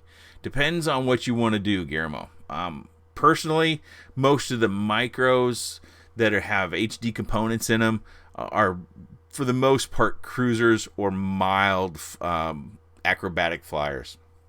In my experience so far, probably the most acrobatic for outdoor purposes would probably be that Bushido 85.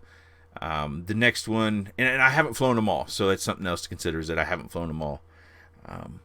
The Beta 85 HD had some potential to be close to that, but it actually, for me, it didn't fly as well as a Bushido, and I don't know exactly why. It could have been the prop or the clearance of the prop in the duct. So that's the one, if I wanted acrobatic flight, I would pick. If I was looking at more cruising flight, I would probably, I think if we go back and look at the Beta FPV 85 HD, I think it had real stable footage, so you wouldn't necessarily need all the time to have a ND filter to get those vibrations out.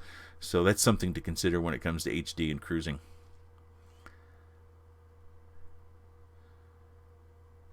Evan is asking, what's the best website to sell drone parts on? Probably Facebook. Facebook has got like a marketplace, doesn't it? Maybe some of the Facebook groups have marketplaces. You can always go over to RC groups. They have for sales and stuff like that. You can do there. Capola. Sorry. Hello.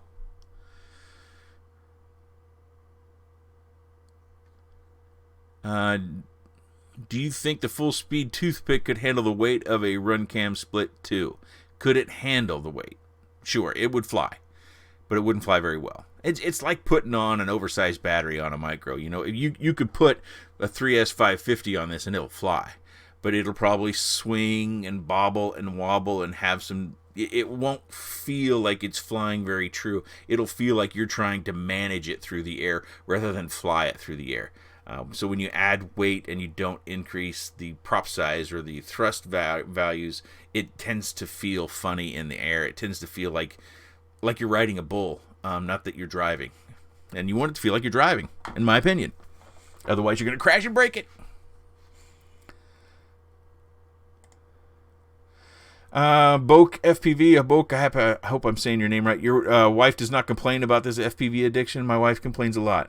Well, I'm in a rare position now after doing this for 3 years that I don't spend nearly as much money as I used to when I first got started. My first year and a half to 2 years, I spent, we had allocated for this hobby $350 a month. So I had to be very careful about what I bought. And I would get greedy sometimes and go over that amount.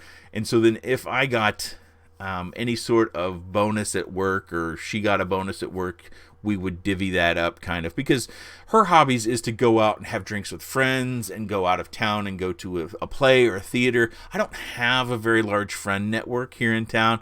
I have 2 or 3 people and we're all dads and we don't really get together and play cards or go drink or go out and do anything. So it's really, this is my hobby. This is my, this is what I do to kind of recharge myself personally, this making videos and flying.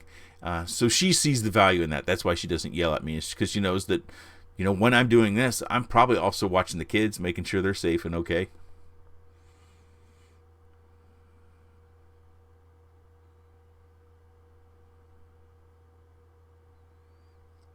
$85, $87 still watching according to my screen.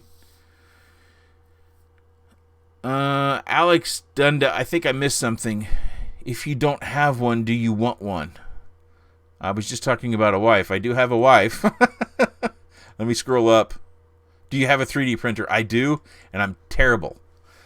So Alex is asking about me having a 3D printer. I do, and I like quads. I have to try a bunch of different things in order to get it to print right, and many times my prints don't turn out good, but I have some prints that turn out really good, and that's what I don't get, is that I can have everything set up on my printer and one print file will turn out really, really well, and I didn't change anything as far as the settings go to the next print file, and then it won't print very well. Now oftentimes what I find is it has to do with verticality. The farther I print up off the plate, that's where my print quality seems to go down. But it can be, I printed some canopies and then I had to use my little wire snips to cut all the little stringies off, and I was tweaking settings. That's what I spent most of today doing, was trying that stuff. So I want a printer that works without me having to work on it. So I'm probably asking for something well outside of my budget. Oh, I missed some things here. So some messages are getting held for review, and then I have to click the show button on them, and I'm not sure why, because like Frank's FAA reg sucks, can't have people having fun, that was not immediately sent through. I don't know why. So if you send through a chat message and you don't see it right away, it's probably because I have to click the show button.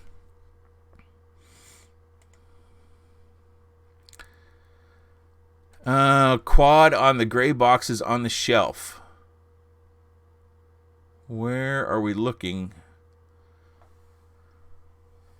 The blue boxes? Those back here?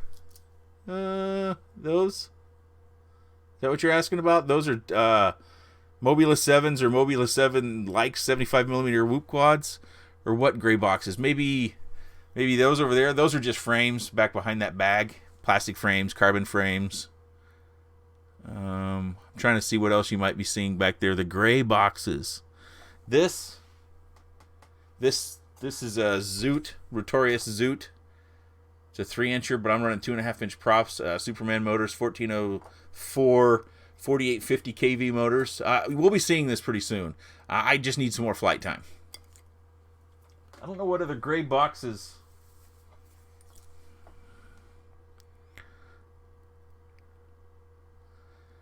Quad on the gray boxes. I'm sorry. I don't see what you're looking at. Sailfly, Spit Quad, Sailfly Guts on the Primo 08 frame. Have you tried this? Sailfly Guts on the Primo 08 frame. No, I haven't tried that. Sorry, I haven't. I think those 1102 motors from a Happy Model, we'll have to see when more people get their hands on them, but in my experience so far, they're very efficient. Now, you might be able to get more powerful motors or more performance out of another motor, but they're very efficient for what you get out of them. It's pretty ridiculous.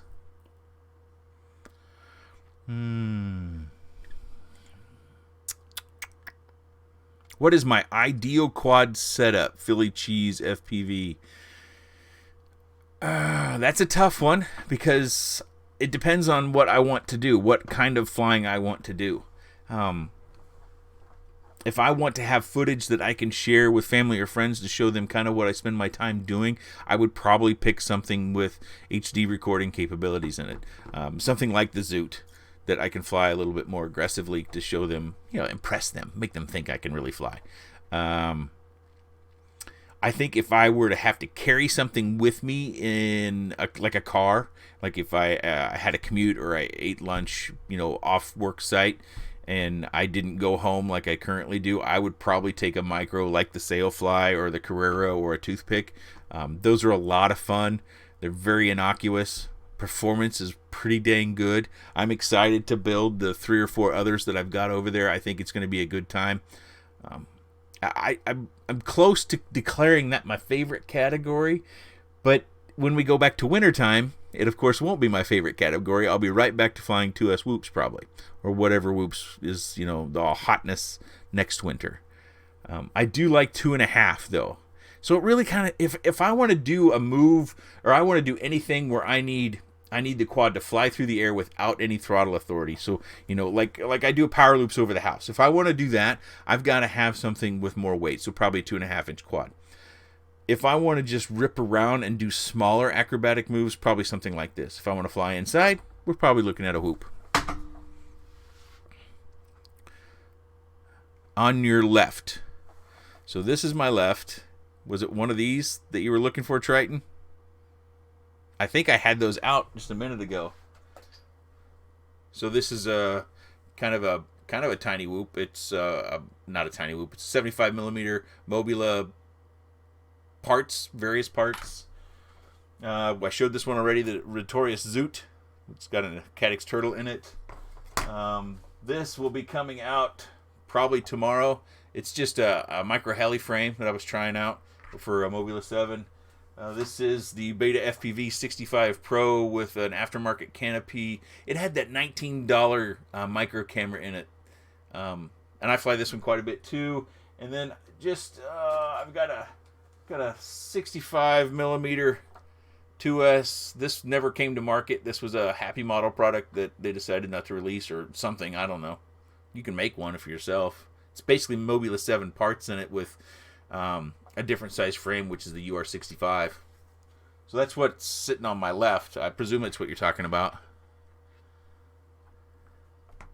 Frequent Flyer, hello. How are you? I haven't seen you stop by in a while.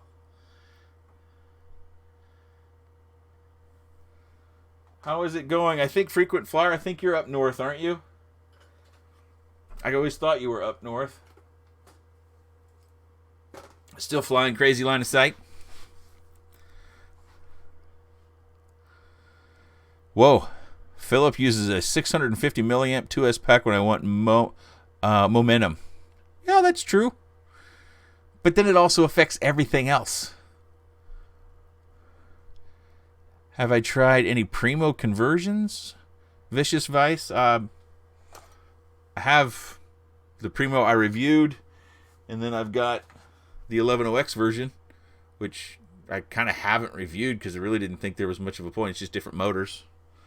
I've actually been going through different motors on the 1100X version, trying to find something that competes with the 1107s the 1102s from Happy Model.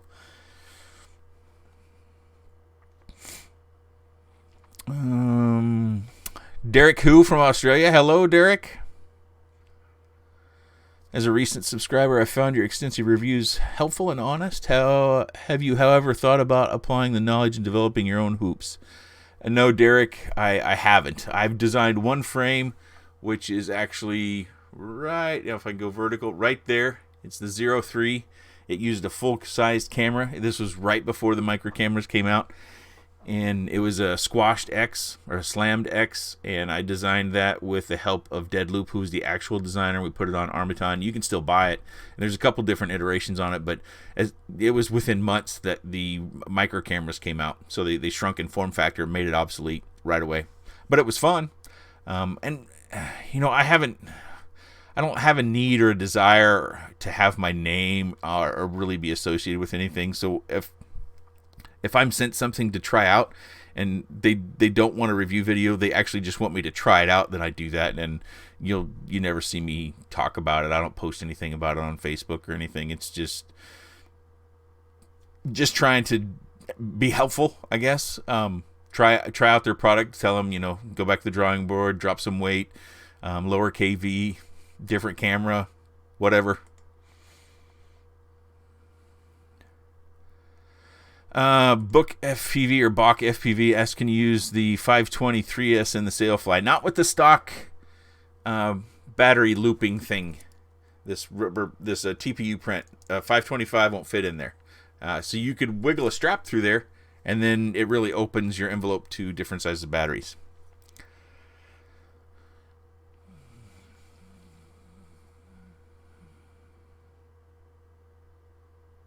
Ghetto Bird FPV, you Sydney, he don't respond to much. I'm from Melbourne. I ain't got nothing unless you be American. I don't know what that is in response to. Rob Malman asks, Malman?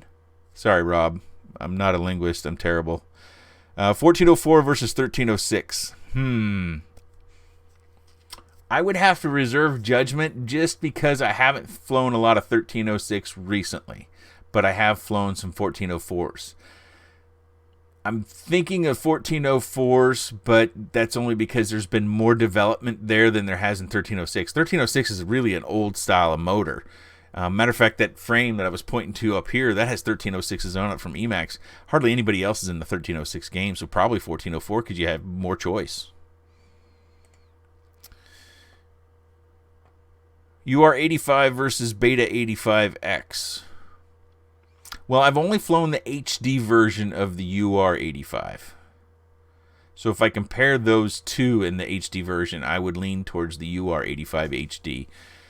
I can't necessarily say that for the non-HD version, so I have to kind of reserve judgment there. Frank Brajas, grain elevators. You were a real farm boy. Yes, I worked on a farm. That's one of the many ways in which I made money. For those of you that don't know, growing up in rural America, and this is going to seem personal, but it doesn't matter to me. I'm a chubby old man. What's my past matter? So after I have an older sister who's 5 years older than I am, and she's still alive. So my parents divorced when I was about 5 or 6, and everybody seemed to go broke. My recollection was that we were kind of middle of the road class family. Everything seemed to be okay. We had birthdays and Christmases and food on the table. But after the divorce, all finances went sideways. Of course, my mom had really never had a job. She worked for a short time for AT&T as a phone operator. So she was working at a gas station and trying to make ends meet. So my sister and I were with my mom.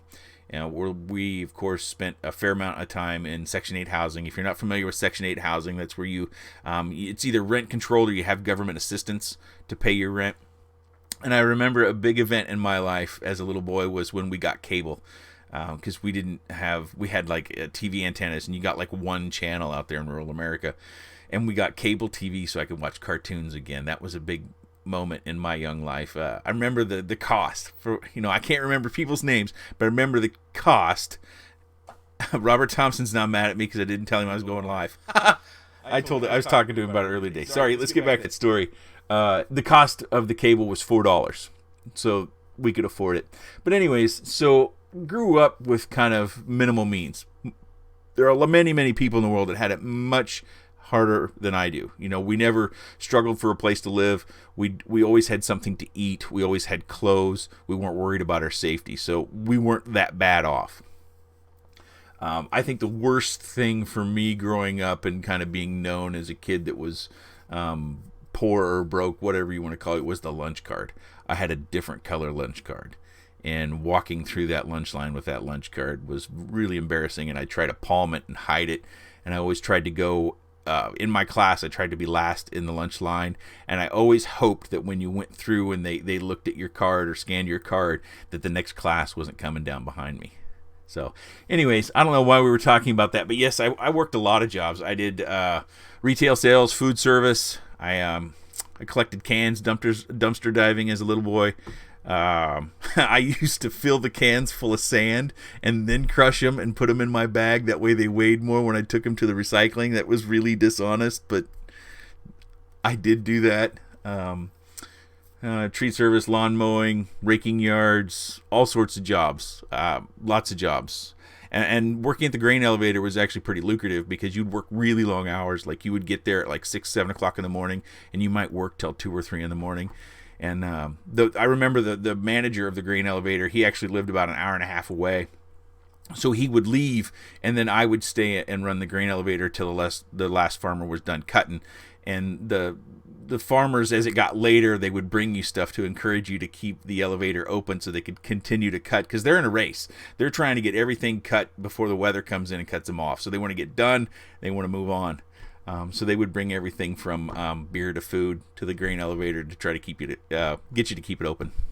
Story time. Yes, sorry. Got sidetracked there. We've been going for an hour and a half. Over an hour and a half. Reduced lunch, yeah. I don't remember how much it was, Doug. I just remember having that different lunch card. That was something I was embarrassed by. Of all the things to be embarrassed by, that's one of the things that kind of stuck with me.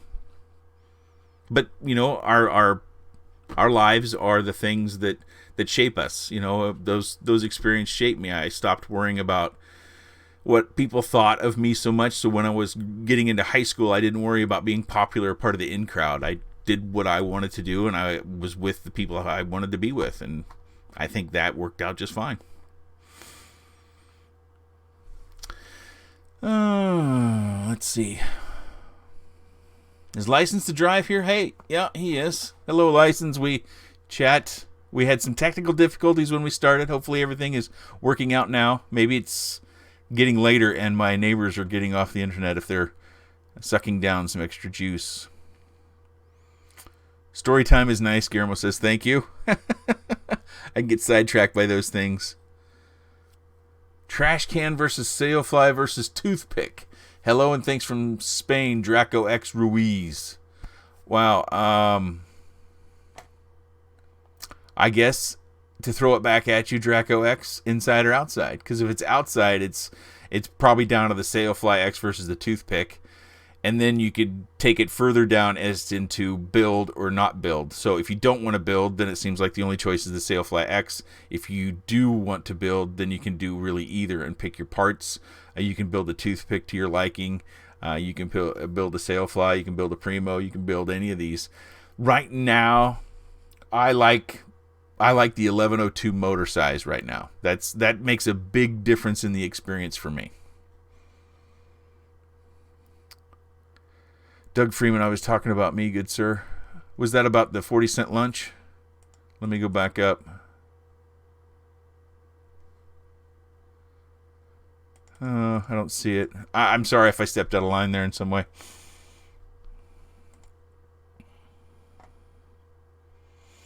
Hey, License to Drive. Saying hello. So busy, missed the notification, but I'm here now. Don't worry about it. This was a little bit impromptu. As I said earlier in the stream, my wife took yesterday off work, so she took the kids to her parents' house, and I couldn't go because I had to work. They'll be back tomorrow, so I had gotten the things done that I would want to do with the day, and I kind of thought it would be a good time with everybody being out of the house. I wouldn't be sharing bandwidth with them to try the live stream, and it allows me not to be interrupted as well. And then when we're done, I can go back to doing other things, and they'll be back tomorrow. I'll probably work on my mower. Hopefully my part will show up. Thump 2010. Try the 1102 motors in 75 millimeter frame, M7 instead of the 802s. Yeah, there's some efficiency to be had there and some performance as well. Caddx, Qi FPV, Caddx EOS 2 or Runcam Racer Nano. Well, I would say that that's not a fair comparison because you have all those controls in the Racer Nano where you don't in the EOS 2. I would say a more direct comparison would be the EOS 2. Even though you're not putting EOS 2, I'm assuming you're talking about the EOS 2 versus the Nano 2 from Runcam. And what I need to do is I'm going to do another test, and I'll try to make a video with that direct comparison because I think that's probably just as important as comparing the Racer Nano versus the Nano 2, which is what's probably coming out this week. Right now, I can't answer that question because I don't really know because I haven't put the video together. Doug Freeman, you rock. Nick, good night. Great live. Glad I caught the stream. Thanks, Doug. See you later.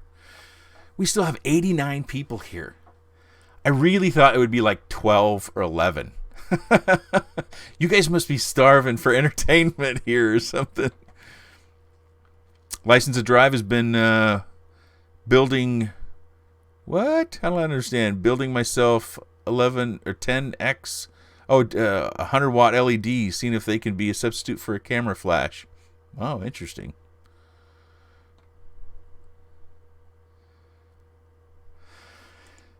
What do I like so much about the 1102s? I think the 1102s seem to be a better fit for that 65 millimeter prop. You know, you put a different prop on there, then all of a sudden everything changes. Or if you add weight, you probably want to go to an 1103.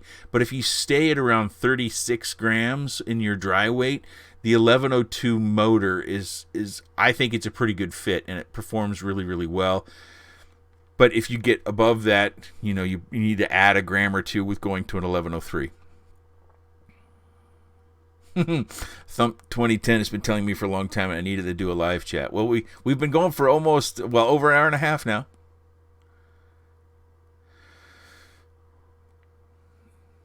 Yes, the Turbo B 120 RS. I do plan on getting that and reviewing that.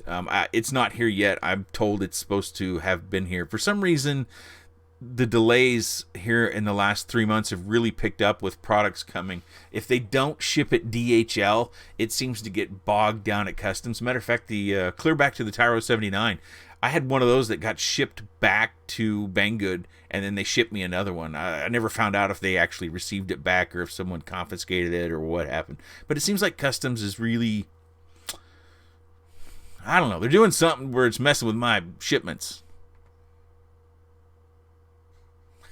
Yes, Thump 2010, I do know who you are. I'm getting Facebook messages as well. 86 watching, Huckleberry saying hello to some people. Luis Hurtado, Nick Burns live. Yeah, I need to work on this. I mean, I enjoy doing these chats, but I would like to be able to show you guys more things. I'm really disappointed that the overhead camera caused a problem with the audio. I'll have to work on that to see if I can't get it resolved. So, you know, technical difficulties here on a first run.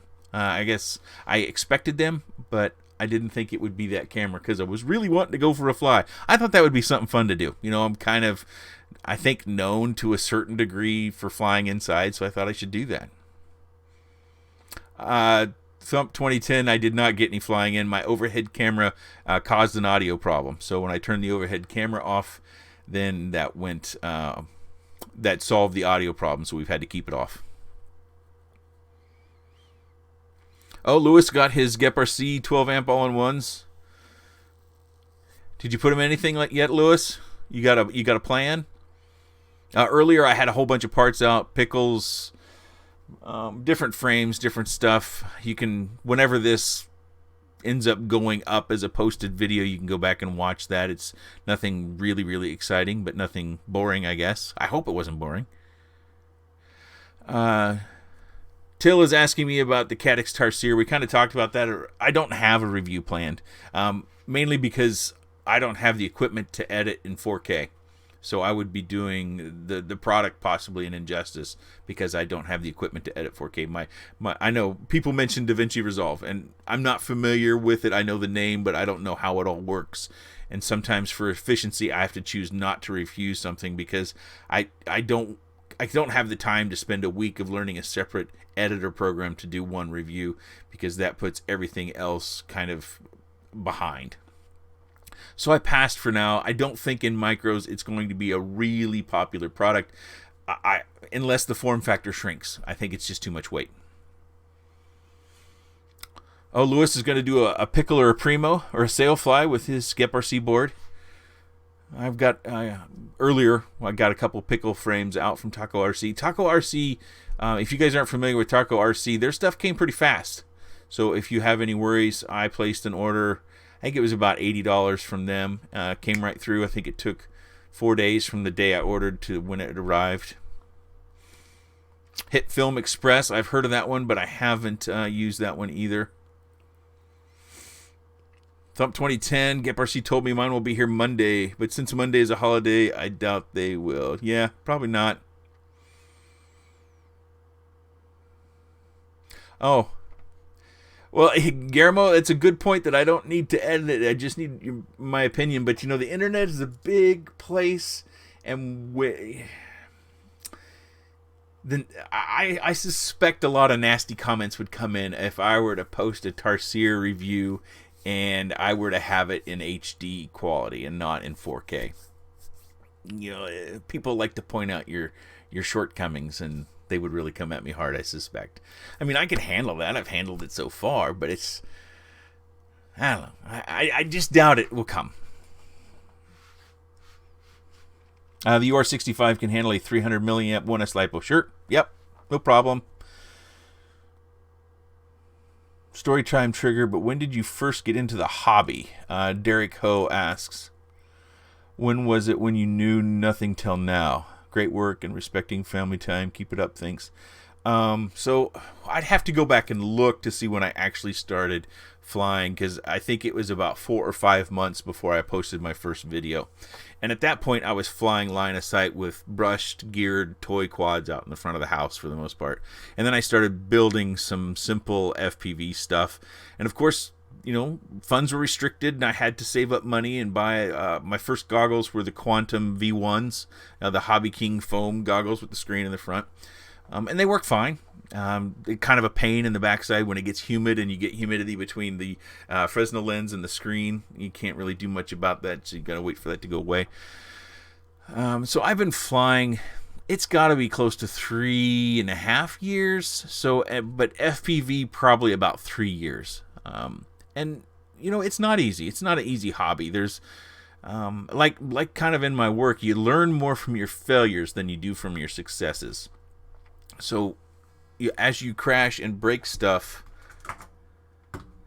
Oh, we're getting...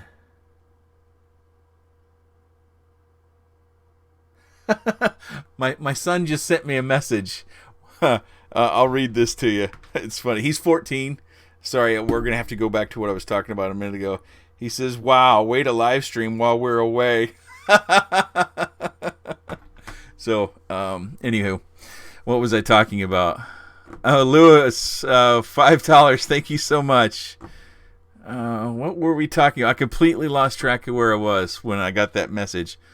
I'm sorry, I got distracted. I thought there was a thunderstorm warning, which there was, but it wasn't for this area on the phone. And I saw my son's text message. Oh, when did I first start flying? Oh, I think I answered that, didn't I? About 3 years ago, respecting family time. Yeah, this is a hobby. So I fly when I have time, and I play with my kids and hang out with my wife when we have time for that too. Guillermo's a filmmaker for a living. Boy, Guillermo, you really want my opinion, don't you? I don't have one, so I can't give you my opinion now. I'll consider it if Cadix comes calling again. Smooth Cruiser asks about long-range micro projects. No, I really don't. So long range to me seems like that swoopy mountain flying, and we've got none of that around here. It also seems like there's an element of excitement through the risk that you're long ways away, and if you have any problems, you've lost your quad. I'm not interested in losing my quad, so I don't know. What do you guys use long range for? Maybe I'm just too narrow in my scope or my view of that.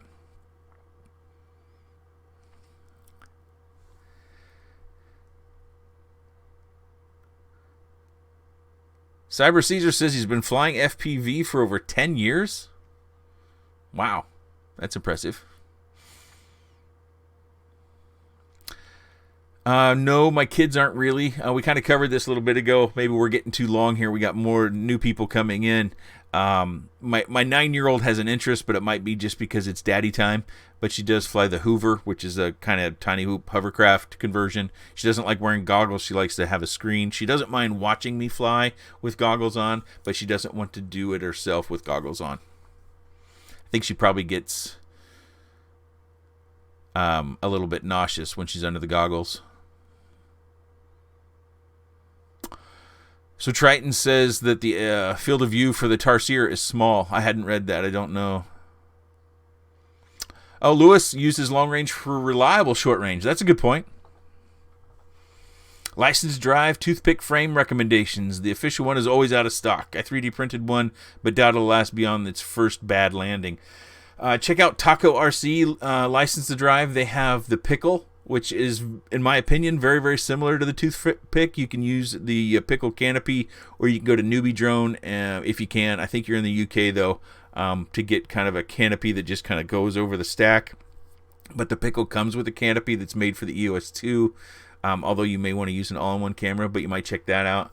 Tomo Quads has got the Carrera and the Primo, or not, Tomo Quads didn't have the Primo, but the gnarly FPV Primo. You remember this guy? And then I just did one here today, the Carrera. I had a bunch of frames out. Sorry, that was earlier. You might want to come back and watch the beginning of this whenever the DVR stuff goes up, license drive, because I do have a bunch of frames that I recently ordered and came in, so you might want to look through those. But I think the Pickle is probably closest to the toothpick.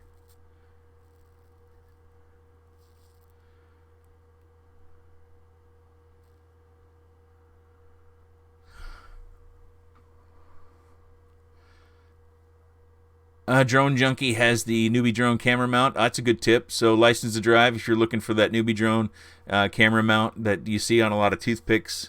Philip is saying that Drone Junkie has it, so you might want to look there.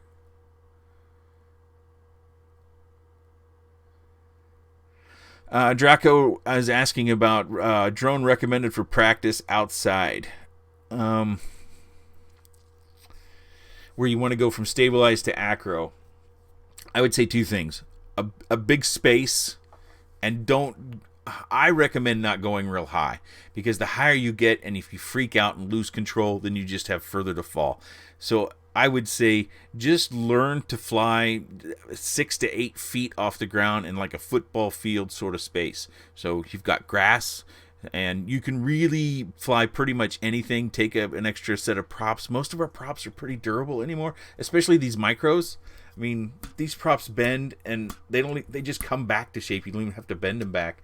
But even if you're into 5-inch, that same sort of theory can apply to where you just want to go and find space that is going to give you the ability to get comfortable with the sticks and kind of build your confidence in the feel. And, staying relatively low is going to minimize the crashing as well. Or not the crashing, but the damage from crashing. What is my favorite band and channel? I love Race Band 1. I have good results in my neighborhood. I do use Race Band 1 and Fat Shark 1 as well. Those are the two I use a lot. But sometimes I don't even change the channel on it because I fly alone all the time. So if I've got something and I'm already flying it, I just do the auto search on my goggles and then go fly it. And whatever band it happens to be on, I'll just, as long as the reception's pretty good. And generally it is.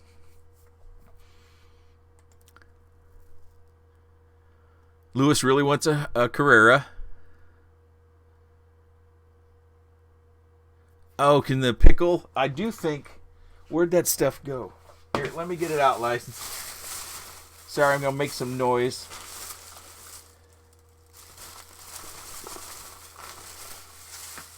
My overhead camera caused audio problems, so that's why we didn't get a real good look. Let's take this out. So you get quite a bit of hardware with the pickle frame. Now this is the kit. I've got 2 of these. It comes with these Emax props. Also, looks like 3 canopies. I don't know. I may have ordered extra canopies or something, but I think these are called Gatebreaker canopies. They have a little fin on top, and then they're made for the EOS.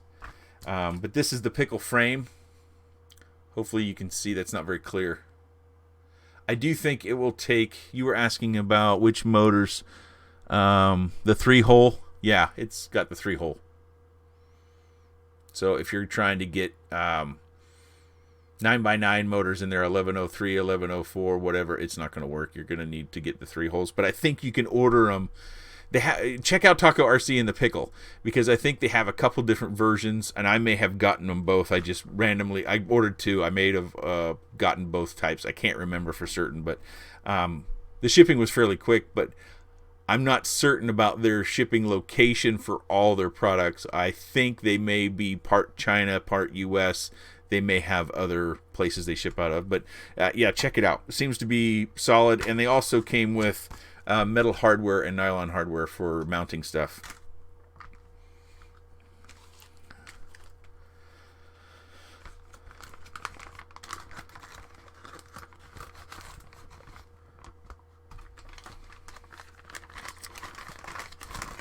Have I flown any 3D printed frames after the Pocket Quads one? Not brushless. I had one 3D printed frame that was brushed, and I, after some struggle of getting the frame, because again, my printer and my printing skills, my ability to set it up is not very good. So after I did get it a decent print, and I flew it around brushed inside the house, it broke, and then I was kind of like, I don't have time for that. What's the best 3-inch prop? Ion FPV asks. I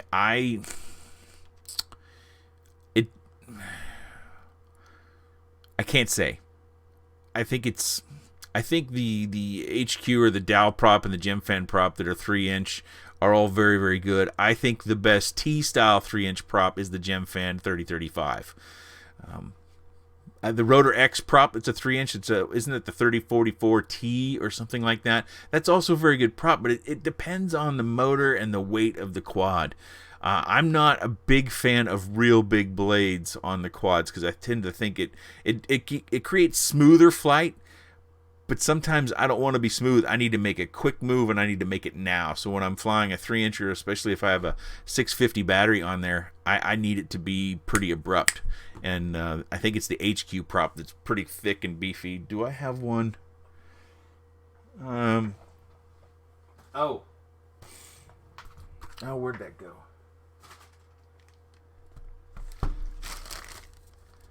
Well, this is the Dow prop, the Cyclone props. These are okay. I think it's the HQ ones that are really big that I don't care for. Something I did mention earlier. Yes, I have the... Okay, we're almost to 2 hours, guys. I am going to shut her down pretty soon. But yeah, I did get the 6S quad from Banggood.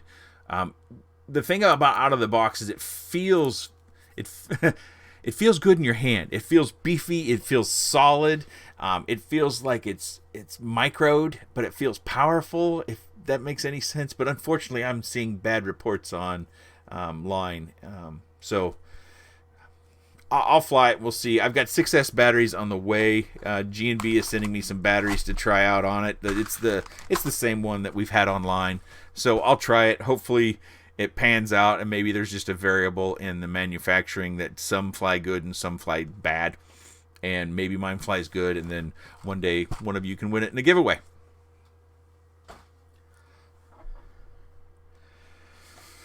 Oh.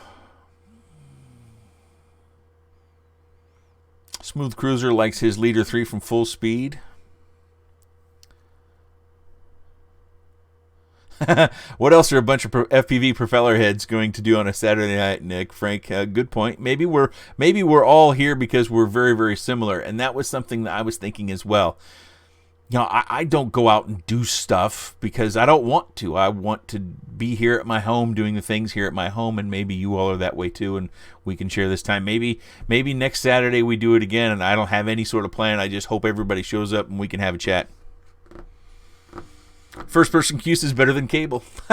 We don't have cable. We only do streaming. The kids love Netflix and Disney TV. Well, License to Drive, 3 a.m. Sunday. Sorry, License. I hope we didn't wake you.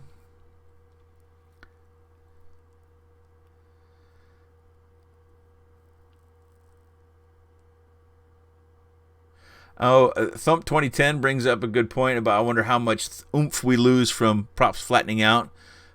He put the GymFan 40mm props on my 1102, and you can actually see the flatten out if you throttle up. I do think that's something that these props suffer from as well. These 65mm, I think we're running them too hard and we're flattening them out. And if you do certain things at really high throttle, you can hear it. At least I think you can hear it.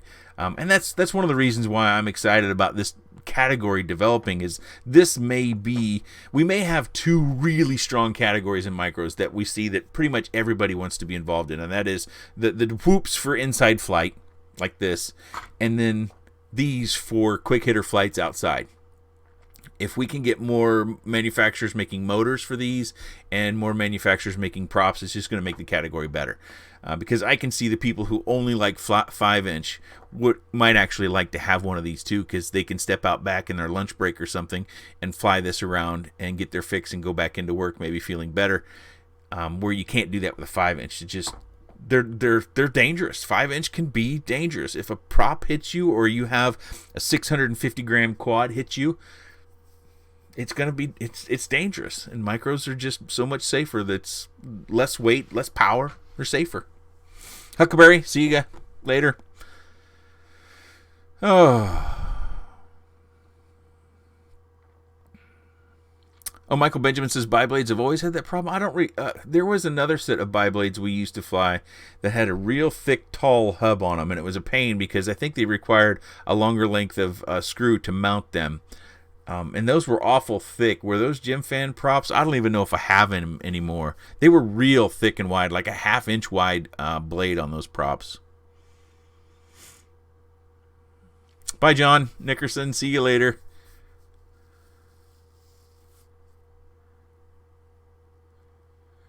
Paradise, here I come. He's 49. Same as me. Happier having something to do rather than going out.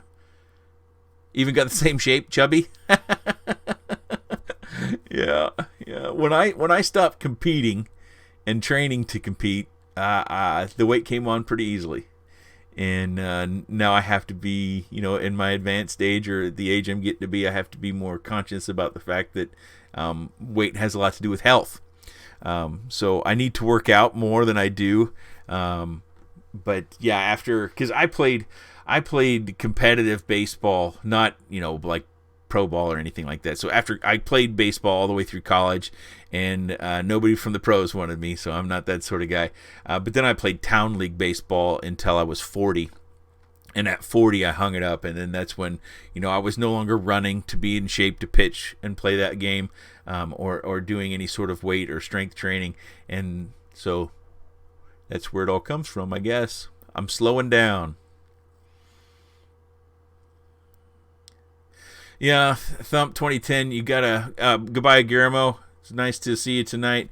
Thump 2010 brings up a good point. If they made the props stiffer, they might fly better, but they might break. That's that balance. It's a balance with anything. You add more weight, something might fly better, but it might break because it has more weight. Oh, Philly Cheese, his little brother got the Leader 3 that he won, and he is so happy with it. He swapped out the 11.0. We swapped out the 1108 Tachyon motors, and he loves them on 3S 650. So cool to see him get excited about quads. Great. I'm glad that to hear that about one of the giveaway quads. That's one of the many reasons why I give them away. One is I don't have space, and so they need to go somewhere, and I guess I'm running two into that, is that they should be flown. They work. They should be flown, and I'm one guy. I can't fly all this stuff all the time. Paradise Here I Come. Oh, glasses. You have the same shape of glasses? Not the chubbiness? It's all right. It's all right. Hopefully you're in better shape than I am and your health is outstanding. Passing on the love. Yeah, I you know, it's a weird position to be in sometimes, where you have all this stuff sitting around and you think of all the stuff that is not a working quad, and I've thought about that as well too. And I sent a bunch of stuff to some schools as part of the STEAM project, or STEM project. Big boxes of parts, because I have a lot of parts that I've bought, used on something, and pulled off because either I didn't like it or I wanted to try something else on there. So I have a lot of parts laying around, and I've oftentimes thought about putting together a box of just parts and including that in a giveaway, but it feels like a yard sale sort of thing too, and so I have trouble with that sort of thought process. 40s glasses.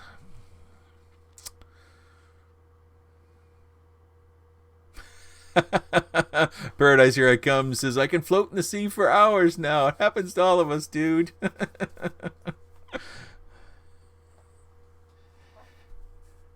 Smooth Cruiser 37 says the Leader 3-on-3S is super sweet.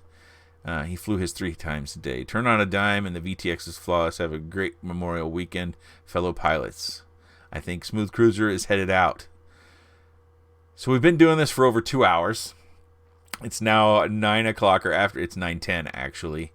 I think I am gonna wrap it up. MC Creation says he'd love to win a box like that, and maybe that's something that I'll do in the next giveaway. Is I'll have a grab bag box of parts in, or maybe I'll have a separate giveaway of grab bag parts. I'll have to put some thought to it to see how that works, because I don't want, try not to throw my garbage at others, so to speak. Many of these things should still work, but I can't necessarily verify that because they're components, and motors and props and stuff like that. So, RCing in South Carolina, or SC, I assume that's South Carolina, and license to drive, they're all about the parts too. Matthew Atkinson from Australia, hello, how are you? GFFPV is in for a box of parts too. Maybe that's what we do. That's what we do. Tell me if this sounds appealing to you. I'll put together a box next week, hopefully next week Saturday, so 1 week from today, we have a live stream giveaway. How do I do a live stream giveaway? I don't know. I'm going to have to give that some thought.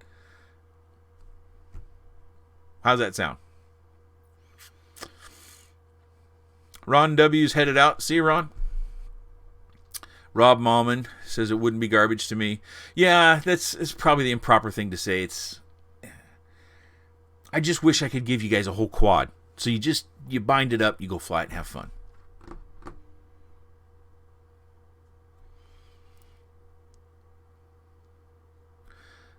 DeMarco22 is wondering how much about latency. If I had to guess, I'd say it's about 15 to 20 seconds on the latency from what I'm seeing on the YouTube screen. Just kind of looking at my motions to try to predict that.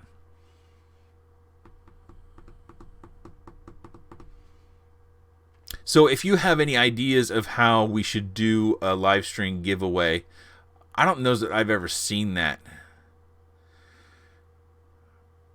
I don't know how I would do that. I'll have to do some research. If you guys have some good ideas for how to do a live stream giveaway, I don't want it to be, super chat money thing involved. Just, a giveaway. I'll put together a shoebox size of parts in packing, and we'll have a giveaway on the next live stream, hopefully next Saturday. Hard telling, though, because I never know what my wife has got planned for me.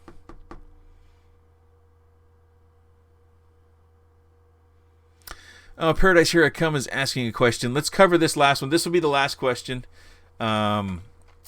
He says, I'm building a 110 True X, is going to upgrade motors from 1104 to 1106, but now looking at 1108 motors. What's your opinion? Anyone in the comments?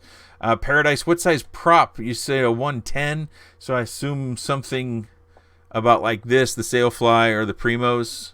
I keep grabbing the Sailfly because it's on my right. On my left is the microphone and everything, so I have a little bit of a harder time reaching that way.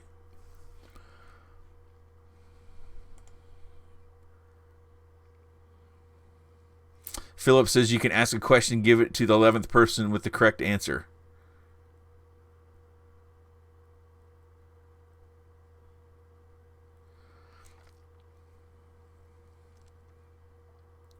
Watch how Bot Grinder does it.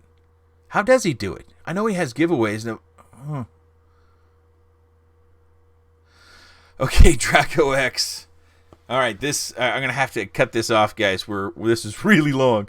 Thank you all for coming. I really appreciate it. So I don't want to sign off without thanking everyone who came. You know, at one point we had over 100 people watching, and that is astounding to me. I've said this 2 or 3 times that I really expected to be about 10 or 11 people. So I appreciate you guys all coming. I had fun doing this. I hope that it was useful for you and fun for you as well. I would really like to do more of these, hopefully with an overhead camera that doesn't cause audio problems. Let me go back to the last question. Draco X Ruiz, a Beta 85X versus iFlight. Well, I can't do that one because I haven't flown the iFlight 120 RS yet. The UR85 is good, but I have only flown the HD version.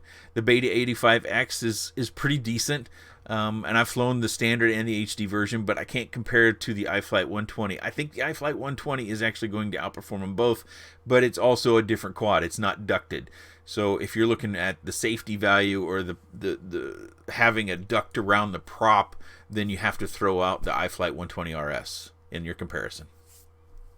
Okay, guys. I'm going to sign off here. Again, thank you to all of our servicemen and women out there and those that have come before you. I appreciate your service to our country and all the things that you have done and will do for us. I hope you have a good Heroes Welcome at all Memorial Day events that you go to. And for tonight, I thank you all for watching, and we'll see you next time.